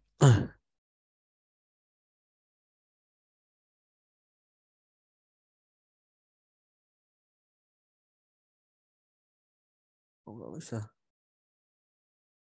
Tes. Suaraku jelas ya, guys?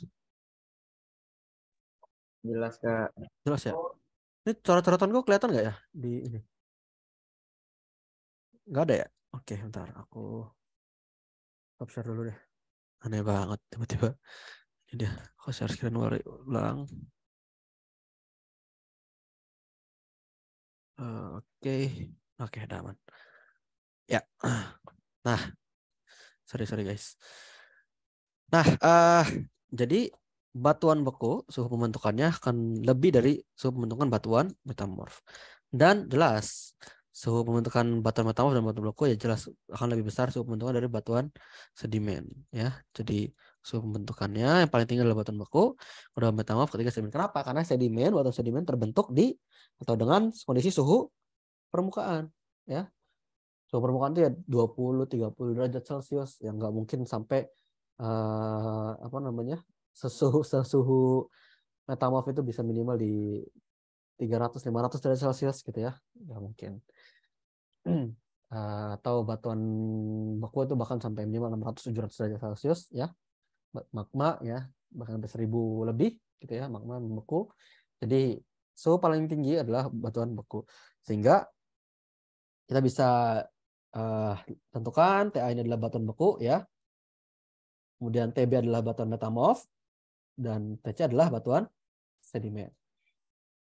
Nah, diketahui di antara batuan ini adalah basalt dan batu gamping. Nah, basalt adalah nama untuk batuan beku ya. Berarti A ini adalah basalt ya.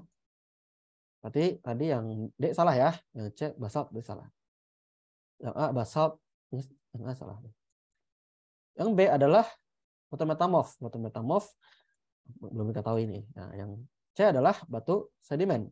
Sedimen adalah artinya ya batu gamping ya. Batu gamping kan batuan sedimennya. Batu gamping. Nah, berarti yang B adalah batu metamorf. Salah satu nama batu metamorf adalah sekis.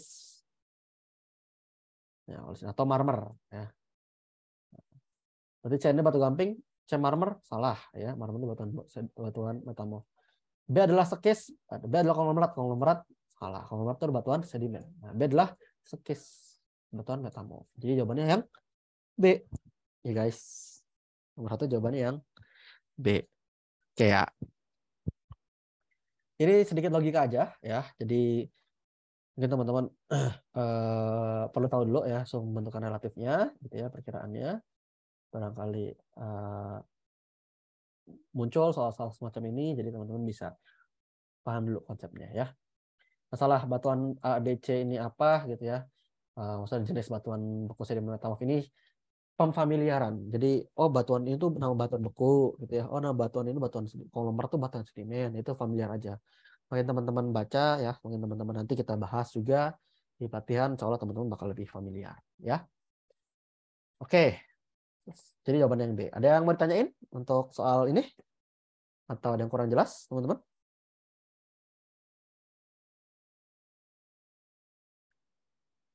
Aman ya? Oke, kalau udah aman, kita lanjut ya. Soal nomor 2. Nah, ini ya. Ini jadi pertanyaannya adalah tentang klasifikasi batuan ya, klasifikasi batuan beku. Pertama, ini konteksnya di Palu itu ada daerah yang dia tidak mengalami likuifaksi. Oh, ternyata kenapa? Karena dia batuannya batuan kristalin. Nah, yang mengalami likuifaksi adalah batu yang kondisinya dia batuan beku atau metamorf kira-kira. Gak dua-duanya, batuan sedimen ya. yang malah memiliki faksi atau nanti lain-lainnya ada tanah longsor atau apa gitu ya. Nah, halte batuan yang berpotensi mengalami memiliki faksi adalah batuan sedimen ya, yang mengalami memiliki faksi. Karena buku dari metamorf tidak mungkin mengalami likuifaksi gitu ya, karena dia interlocking. Sedangkan likuifaksi membutuhkan kondisi batuan yang jenuh terhadap air ya, dan batuan sedimen punya rongga dan bisa jenuh terhadap air. Ketika dia digoyang akibat gempa, dia bisa akhirnya loss gitu ya of friction, sehingga akhirnya dia bisa likuifaksi. Nah, salah satu keuntungan ketika berada di zona-zona yang dia bukan batuan sedimen adalah dia tidak berpotensi likuifaksi. Nah, terus kita suruh identifikasi batuannya apa nih? Nama batuan bekunya. Warnanya cerah, bukan kristalnya 2-4. Nah, 2-4 ini berarti dia udah besar, ini bisa dilihat oleh mata telanjang. Dia berarti dia faneritik ya. Atau dan jelas nih, teksturnya faneritik ya. Tekstur faneritik tadi kalau misal kita klasifikasi yang sederhana, faneritik dan afanitik, kita punya granit, diorit, gabbro, peridotit ya. Terus kita punya rhyolite, andesit, basalt dan komatit ya. Ya, ini faneritik yang atas, yang bawah afanitik. Asam, intermediate, basa, ultra basa. Ya, ultra basa, basa, intermediate. Nah, ini. Teksturnya faneritik berarti yang ini coret ya. Rhyolite bukan ya. Dasit juga adalah nama batuan buku yang afanitik ya, dicoret. Kita punya granit, diorit sama granit diorit. Nah, terus dia punya kuarsa 42%, albit 8%, oligoclast 9%, sorry, 9% oligoclast, 31% non-class benar, 5% sanidin, dan sisanya adalah mineral jejak. Pertanyaan dia apa gitu ya? Apakah granit, apa granit diorit, atau dia diorit ya? Gimana caranya? Nah, pertama, untuk dia ditentukan sebagai diorit ya, diorit itu nanti aku kasih tunjuk ya. Diorit itu dia nanti kalau di segitiga itu dia paling pojok kanan sini ya. Itu berarti dia kandungan plagioklasnya banyak banget ya, ortoklasnya sedikit banget dan kuarsanya sangat sedikit. Ternyata kuarsanya banyak ya. Kuarsanya banyak berarti dia nggak mungkin diorit ya. Kuarsanya sedikit, diorit itu. Nah, terus kuarsanya 42%, dia nggak mungkin ini. Terus dia ortoklas sanidin 36%, berarti oligoklas ini 17%. Oh, berarti dia 36%-nya adalah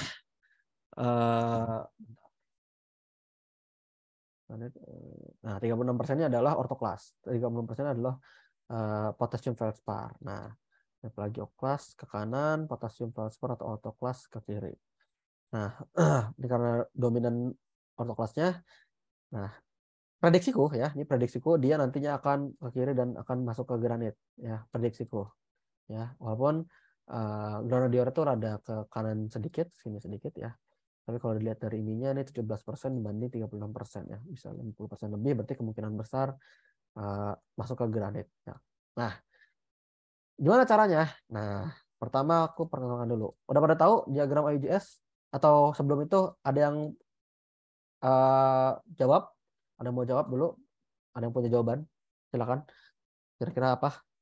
Silakan teman-teman tulis dulu di kolom chat jawaban teman-teman. Apakah granit, dasit, diorit, granodiorit atau riolit? Tulis dulu ya jawaban teman-teman.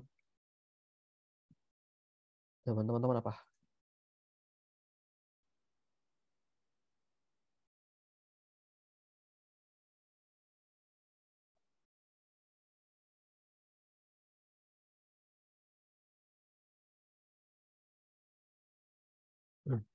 Cek cek. Suaraku jelas gak guys? Tes tes satu. Oh udah. Jawab. Siapa nih? Agung cek. Oke Agung diorit. Aman aman Agung.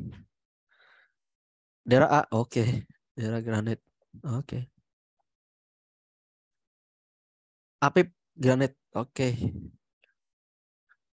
Oke oke oke oke oke oke. Sip sip sip. Ya. Oke nah ini buat yang belum tahu aku kasih tunjuk dulu ya. Wow, wow, udah tinggal kita punya 20 menit lagi guys. Semoga cukup waktunya. Sebentar. Oh ini dia.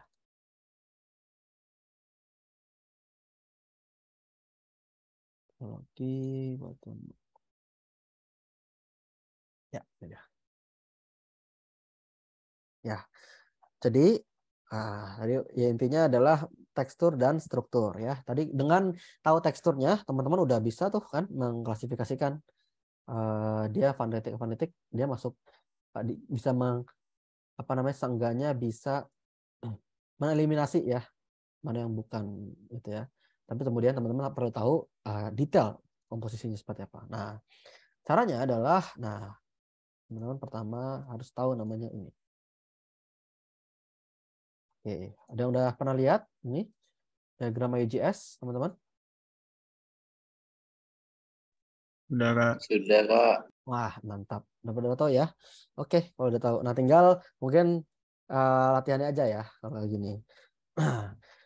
Nah, aku review lagi ini ya. Gimana sih cara ini? Mungkin ada yang belum tahu ya. Jadi ini adalah diagram IGS atau diagram QAPF ya. QAPF ini adalah untuk klasifikasi batuan beku. Pertama ya, kita sebelum langsung masuk ke sini, pertama adalah teman-teman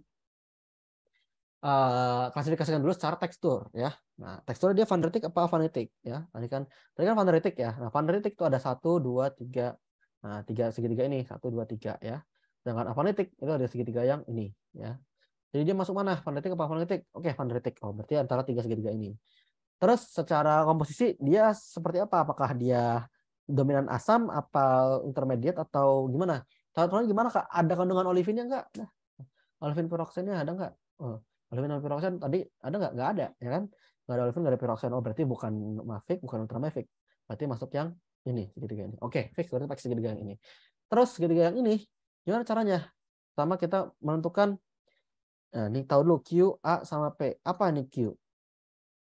Q adalah quartz ya. Kuarsa. Benar, kuarsa. Yang A adalah yang apa? Alkali feldspar. Benar, alkali feldspar. Alkali feldspar. Kalau yang P, Plagioclase. plagioclase. Nice, plagioclase ya. Q kuarsa, alkali feldspar, plagioclase. Nah, pertama ini dulu ya. Apa sih ini semua? Bentar. Oke, apa sih ini semua gitu ya? Ya, nanti ini segitiga ini ya, ini adalah hal yang apa ya? Konsep yang harus teman-teman camkan banget karena segitiga ini bakal dipakai terus ya. Jadi di batuan sedimen juga dipakai gitu ya. Nah, segitiga ini masing-masing ujung ya tadi yang kita udah identifikasi, Q-nya ada kuarsa, A-nya alkali feldspar. Alkali feldspar ini istilah lain untuk K-feldspar ya, atau istilah lain untuk potasium feldspar ya, potasium feldspar. Ini adalah kelompok mineral. Kelompok mineral yang tersusun atas ya salah satu yang paling umum adalah ortoklas ya. Tapi nggak cuma ortoklas, dia punya ada sanidin ya. Dia ada sanidin, dia ada mikroklin ya, misalnya ya. Ini ortoklas, jadi K-feldspar itu grupnya, ya, salah satu spesiesnya adalah ortoklas sanidin mikroklin ini. Ini yang sering muncul ya. Terus kalau plagioklas ini juga kelompok ya, kelompok mineral yang dia tersusun atas dari albit ya, albit sampai anortit sampai albit ya. Anortit sampai albit. Anortit labradorit ya, bitonit, andesin, plagioklas sampai albit ya. Jadi ini semua plagioklas. Jadi kalau ada istilah ini, oh berarti dia masuk plagioklas. Adalah istilah mikroklin, sanidin sama ortoklas dimasuk alkali feldspar ya. Dan Q adalah kuarsa. Nah, caranya sebenarnya gampang banget teman-teman ya. Bagi yang belum tahu, masing-masing ujungnya ini adalah menunjukkan 100% dari masing-masing kandungannya. Jadi kalau misal kita punya sini berarti 100% A, di sini berarti 100% P ya. Di sini berarti 100% Q. Nah, pertama adalah kita identifikasi kuarsanya dulu. Kuarsanya berapa persen ya? Sini ada garis-garis ini. Garis kuarsa ada garis yang horizontal ya, buat yang belum tahu garis horizontal. Apa yang terjadi? Nah, kalau misal garisnya di sini berarti ini ada batas nih, ada 20%. Berarti 20% kuarsa. Ada satu lagi berarti ini 60% kuarsa. Ini 90% kuarsa gitu ya. Jadi kalau kuarsa udah lebih dari 60%, oh berarti udah fix. Quartz rich granitoid namanya. Kalau lebih dari 90% namanya quartz solid ya. Kalau kuarsanya udah hampir 90% kuarsa, gila banget kan.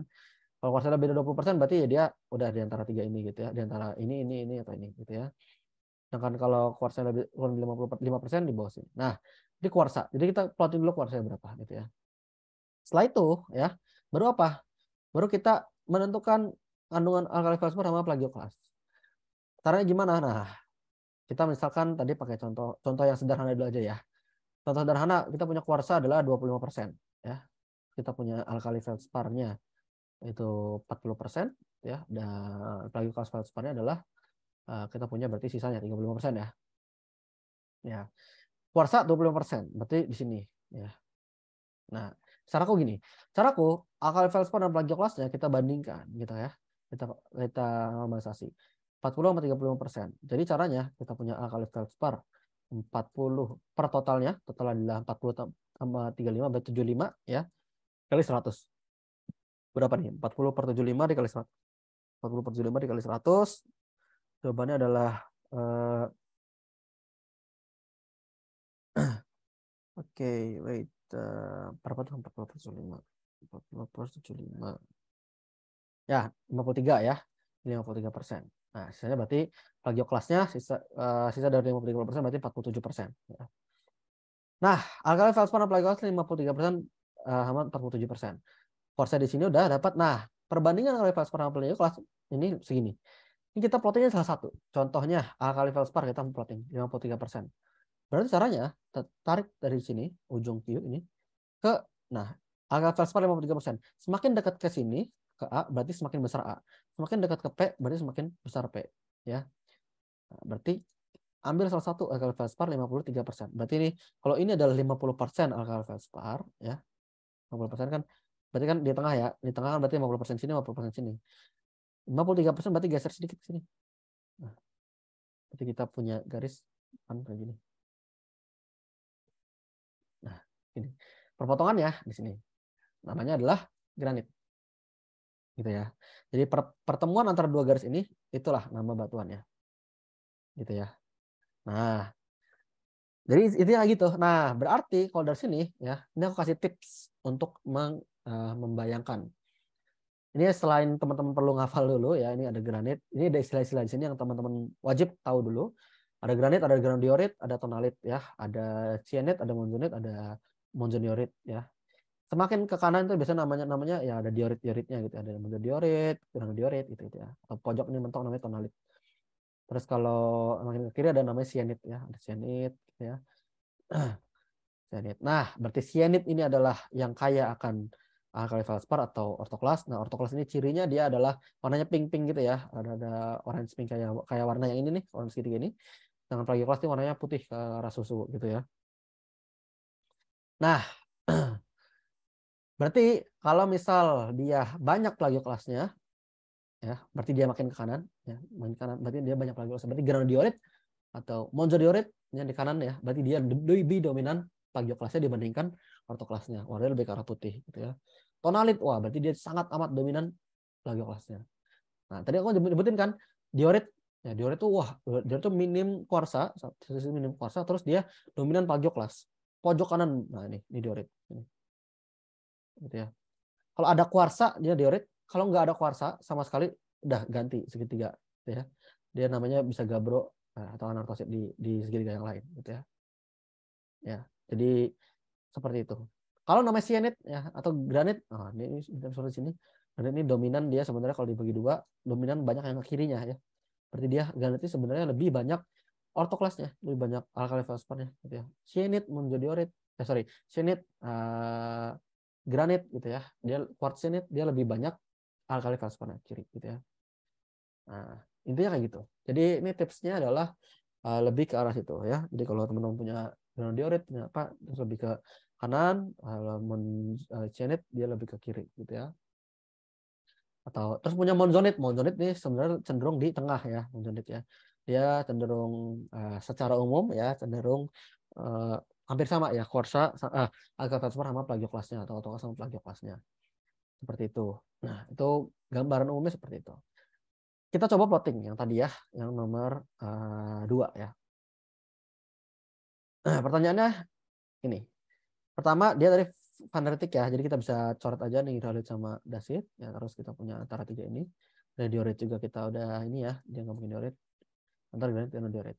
Pertama ya, kalau kita punya kandungan lain di selain yang segitiga tadi ya. Kita kan punya kuarsa, alkali feldspar sama plagioklas. Kita eliminasi dulu ya. Kita ilangin dulu yang lain ya. Berarti kita punya kuarsa itu 42% ya. Terus kita punya 8% albit ya. Berarti ini plagioklas ya, albit tambah oligoklas ya. Itu adalah 8 tambah 9 ya, berarti kita punya 17% plagioklas ya. Terus kita punya alkali feldspar A-nya ini adalah 31% ortoklas tambah 5% sanidin ya. Berarti kita punya 36% ya. Ya. Nah, ini kalau di total ya, kalau teman-teman total ini 42, ini 78 tambah 17 berapa? 95 ya. 95%. Itu ada 5% sisa ya, 5% sisa. 5% sisa ini adalah mineral jejak ya, mineral jejak. Berarti nah, dari sini semuanya ini kita normalisasi dulu ke 100%. Caranya gimana? Gampang. Caranya adalah ya, kita bagi dengan totalnya ya. Kuarsa 42%, 42 per totalnya 95. 95 kali 100. Berapa nih? 42 per 95 kali 100. 42 per 95 dikali 100. Berarti 2 bagi 95, 44% ya. 44%. Terus plagioklas, ini kuarsa, ini plagioklasnya adalah 17 per 95, berarti 17 per 95 adalah 18%. Ya, plagioklas 18%. Dan ortoklas atau alkali feldspar ada 36 per 95 ya, 38. 38 kira-kira segini lah ya, pas ya, benar ya, 782 18. Nah ya, udah benar. Kalau alkali feldspar 38, plagioklas 18, kuarsanya 44%. Nah tadi, nah ini udah ya, udah kita normalisasi karena ada kandungan lain. Pertama adalah plotting kuarsa 44%. Kuarsa 44% itu berarti kita punya plottingan di, aduh sorry guys, 44 18,5. Ya, aku tulis ini kuarsanya 44, plagioklasnya adalah 18, feldspar adalah 38 ya. Ya, aku hapusin dulu eraser. Oke, ya. Set. Nah, pertama kita plotting kuarsa 44%. Nah, kuarsa 44% itu berarti dia ada di, nah ini 20, ini 60, berarti di antara tengah-tengahnya, berarti dia di sini ya. Sini. Terus apa yang harus kita lakukan selanjutnya adalah kita normalisasi lagi P sama A-nya ya, P sama A. Berarti P-nya itu 18, A-nya 38. Berarti 18 untuk P-nya ya, per 18 tambah 38 adalah 18 tambah 38 56, berarti kita punya 18 per 56, 18 per 56 ya. Kita punya 32%. Ya, 32% untuk plagioklas. Berarti sisanya alkali feldsparnya adalah 68% ya. 68%. Caranya gimana? Berarti ya udah tinggal plotting. Salah satu aja. Kita punya alkali feldspar 68% ya. Alkali feldspar 68%. Berarti kita punya, nah ini tadi kalau kuarsa di sini ya, alkali feldspar 68%. Ini tadi 50% ya. Terus ini adalah 65% untuk alkali feldspar, 68% di sini. Berarti kita punya garis di sini ke atas untuk kuarsa. Kita akan punya perpotongan di sini. Nah, garis ini sebenarnya dia adalah 68% untuk alkali feldspar dan 32% untuk plagioklas. Jadi dia merepresentasikan dua-duanya. Karena udah kita normalisasi ya. Di garis yang vertikal ini adalah garis yang merepresentasikan dua-duanya. Ya. Sehingga kita punya perpotongan di granit sehingga namanya adalah granit. Paham teman-teman? Sementara ini mungkin ada yang mau ditanyakan terkait klasifikasi ini, sedikit yang sedikit lebih advance ya. Mungkin ada yang udah pada tahu, bisa latihan aja, ini buat latihan. Jadi ya segitiga yang bawah yang feldspatoids, ini F kecil, F ini adalah feldspatoid adalah mineral-mineral yang dia mineral feldspar tapi yang kekurangan silika gitu ya. Jadi hampir jadi feldspar. Jadi tapi kita abaikan yang bawahnya, yang abaikan ya. Khusus yang atas jarang banget mineral feldspatoid keluar.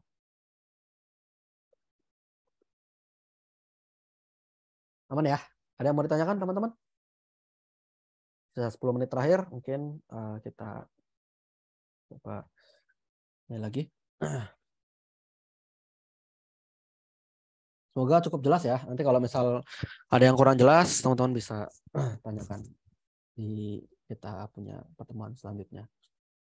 Oke, aku lanjut dulu ya. Ini untuk selanjutnya segitiga selanjutnya adalah ini sedikit ini ya. Kita punya segitiga untuk yang Mavic ya. Kita punya plagioklas di sini. Jadi bedanya adalah segitiga apa ujung-ujungnya. Kita punya plagioklas, kita punya piroxene, kita punya olivin. Kita hilangkan si kuarsa ya karena kita udah di Mavic dan Ultramavic ini udah nggak ada kuarsa sama sekali. Dan udah ada olivin gitu ya. Jadi untuk batuan Mavic ya yang dia paneritic, yang dia dominan peroxan berarti namanya gabbro. Kalau dia dominan olivin namanya troctolite ya. Kalau dia dominan plagioklas namanya anortosit ya gitu guys ini. Jadi ini sedikit aja, gampangnya gitu. Terus yang Ultramavic, nah ini mungkin sedikit lebih banyak ya. Pertama klasifikasinya Ultramavic itu dia akan dominan oleh olivin dan peroxan ya. Jadi kalau di reaksi bawaan teman-teman tahu ya, O olivin peroxan OP gitu ya, olivin peroxan. Hornblende sama biotit gitu ya, olivin peroxan. Nah, olivin peroxan ini dominan untuk ultra basa ya. Pertama kandungan olivinnya dulu. Kalau kandungan olivinnya gitu ya lebih dari 40% ya, dia kita namakan sebagai peridotit. Kalau kandungan olivinnya kurang dari 40% kita namakan piroxenit. Nah, jadi kalau kandungan olivin dan piroxennya dia hampir sama gitu ya. Bersama tuh berarti atau seimbang atau 50% berarti dia peridotit. Tapi kalau dominan olivinnya kurang dari 40% atau belum seimbang ya namanya piroxenit. Dia masih dominan piroxen. Gitu ya. Terus peridotit. Nah, spesiesnya apa? Spesies di peridotit kita punya Habsburgite. Habsburgite kalau ortopiroxennya di kiri, kalau piroxennya dominan ortopiroxen, Wehrlit kalau piroxennya dominan flenopiroxen. Kalau plagioklasnya, kalau olivinnya lebih dari 90%, kita punya batuan beku Ultramavic yang paneritic namanya dunit. Kalau dominan olivin udah hijau banget itu namanya dunit ya, hijau banget dan hijau cerah gitu ya. Atau kita punya lertzolite, ini kalau piroxennya dia di tengah-tengah ya, hubungan antara ortopiroxen dan flenopiroxennya dia hampir dominan, hampir seimbang. Seperti itu. Ini untuk olivin, untuk Ultramavic, Mavic dan tadi sebelumnya asam basa gitu ya. Asam intermediate. Terakhir ini adalah untuk yang afanetik. Afanetik ini sama sebenarnya segitiganya. Sama yang segitiga yang pertama ada Q sama A sama P. Pertama bedanya adalah afanit ya. Dia berarti dia halus-halus ukuran kristalnya satu.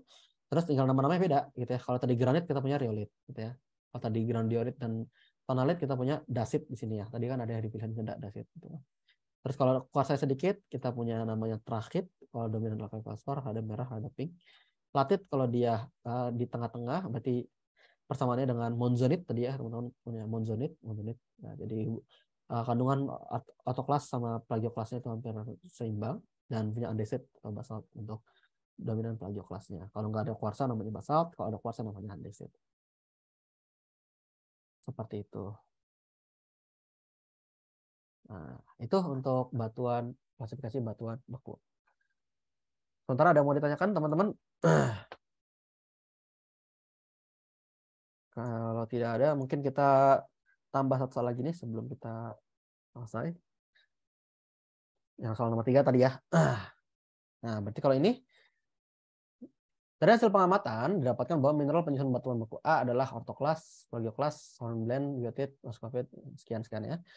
Nama dari batuan tersebut adalah apa? Teman-teman jawabnya apa? Ini. Yang nomor 3. Silakan coba di kolom chat.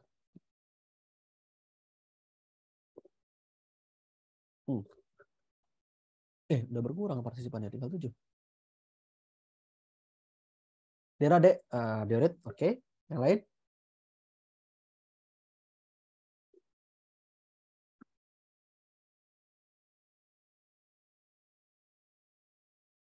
Yang lain? Ini idea. Ibrar C, oke. Wah, nice, Ibrar. Nggak apa, ini salah atau ini nggak apa-apa. Yang lain? Ada ide? Jawaban lain?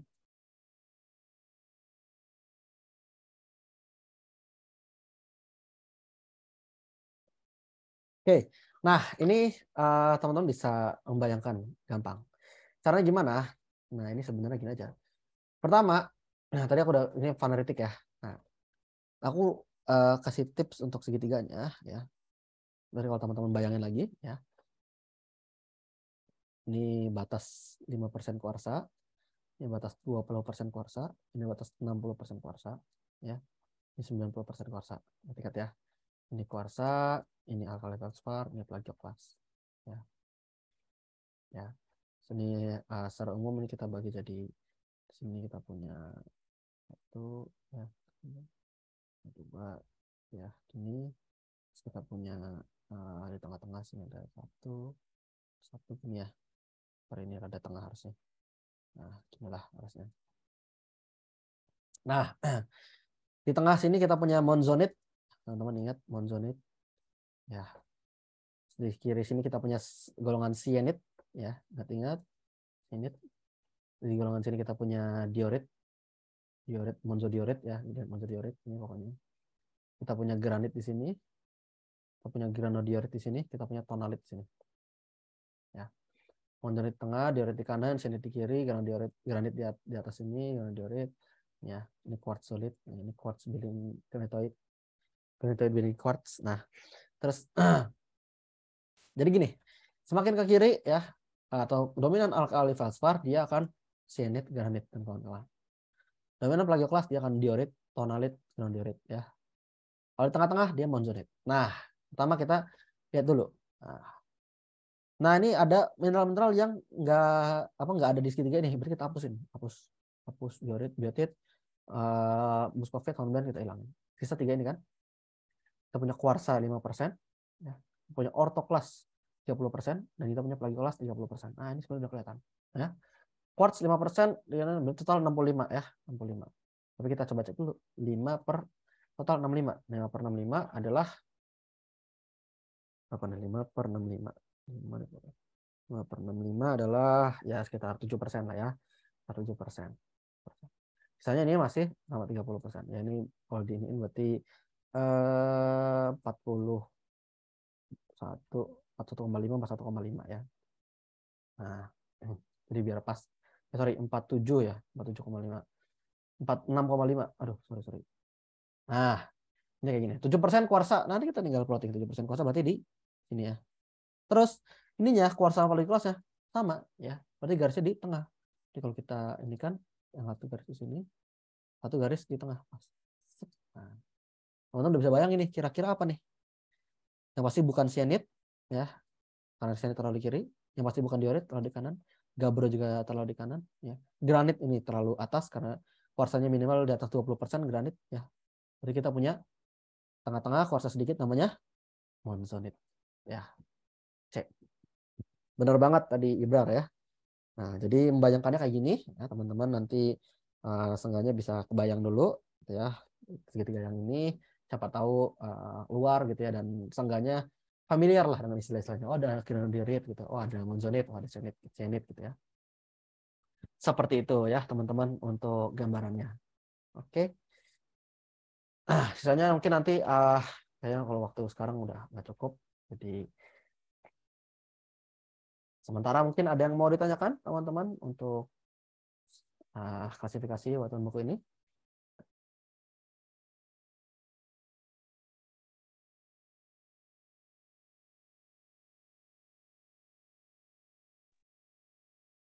Sorry guys, ini kok aneh banget tiba-tiba keluar. Cek. Tadi jelas gak ya teman-teman pas bahas monzonit? Sorry, tadi pas tiba-tiba keluar. Jelas, Kak. Jelas ya benar ya? Oke, mantap benar. Berarti teman-teman insya Allah udah paham lah ya. Ini nanti selanjutnya kita bahas next. Kita ya bahas tadi ngabisin yang tadi ya. Sekaligus juga aku kasih ya drilling untuk teman-teman soal supaya makin mengelotok gitu ya. Jadi soal petrologi jadi bisa kelibas semua gitu ya. Oke, ada yang mau ditanyain sementara? Berar, Eza, Agung, ada Zulfa atau Intan atau Dera? Kalau nggak ada mungkin kita cukupkan berarti ya untuk pertemuan kita pada hari ini yang sangat luar biasa, 3 sesi sekaligus. Besok juga ya. Nah, insya Allah lebih semangat ya. Besok kita mulai juga di siang. sorry banget paginya aku harus mengurus untuk proposal dan seterusnya, perluan lomba gitu ya. Jadi kita baru bisa ketemu siang ya. Aku cukupkan di sini untuk sesi kali ini ya, teman-teman. Terima kasih banyak banget buat teman-teman yang udah hadir. Dan semoga berkah ya ilmu yang sudah didapatkan dan bisa bermanfaat gitu ya. Aku akhiri untuk pertemuan kali ini. Kalau teman-teman ada pertanyaan, siapkan untuk pertemuan besok ya. Kita tutup dengan berdoa. Berdoa dipersilakan.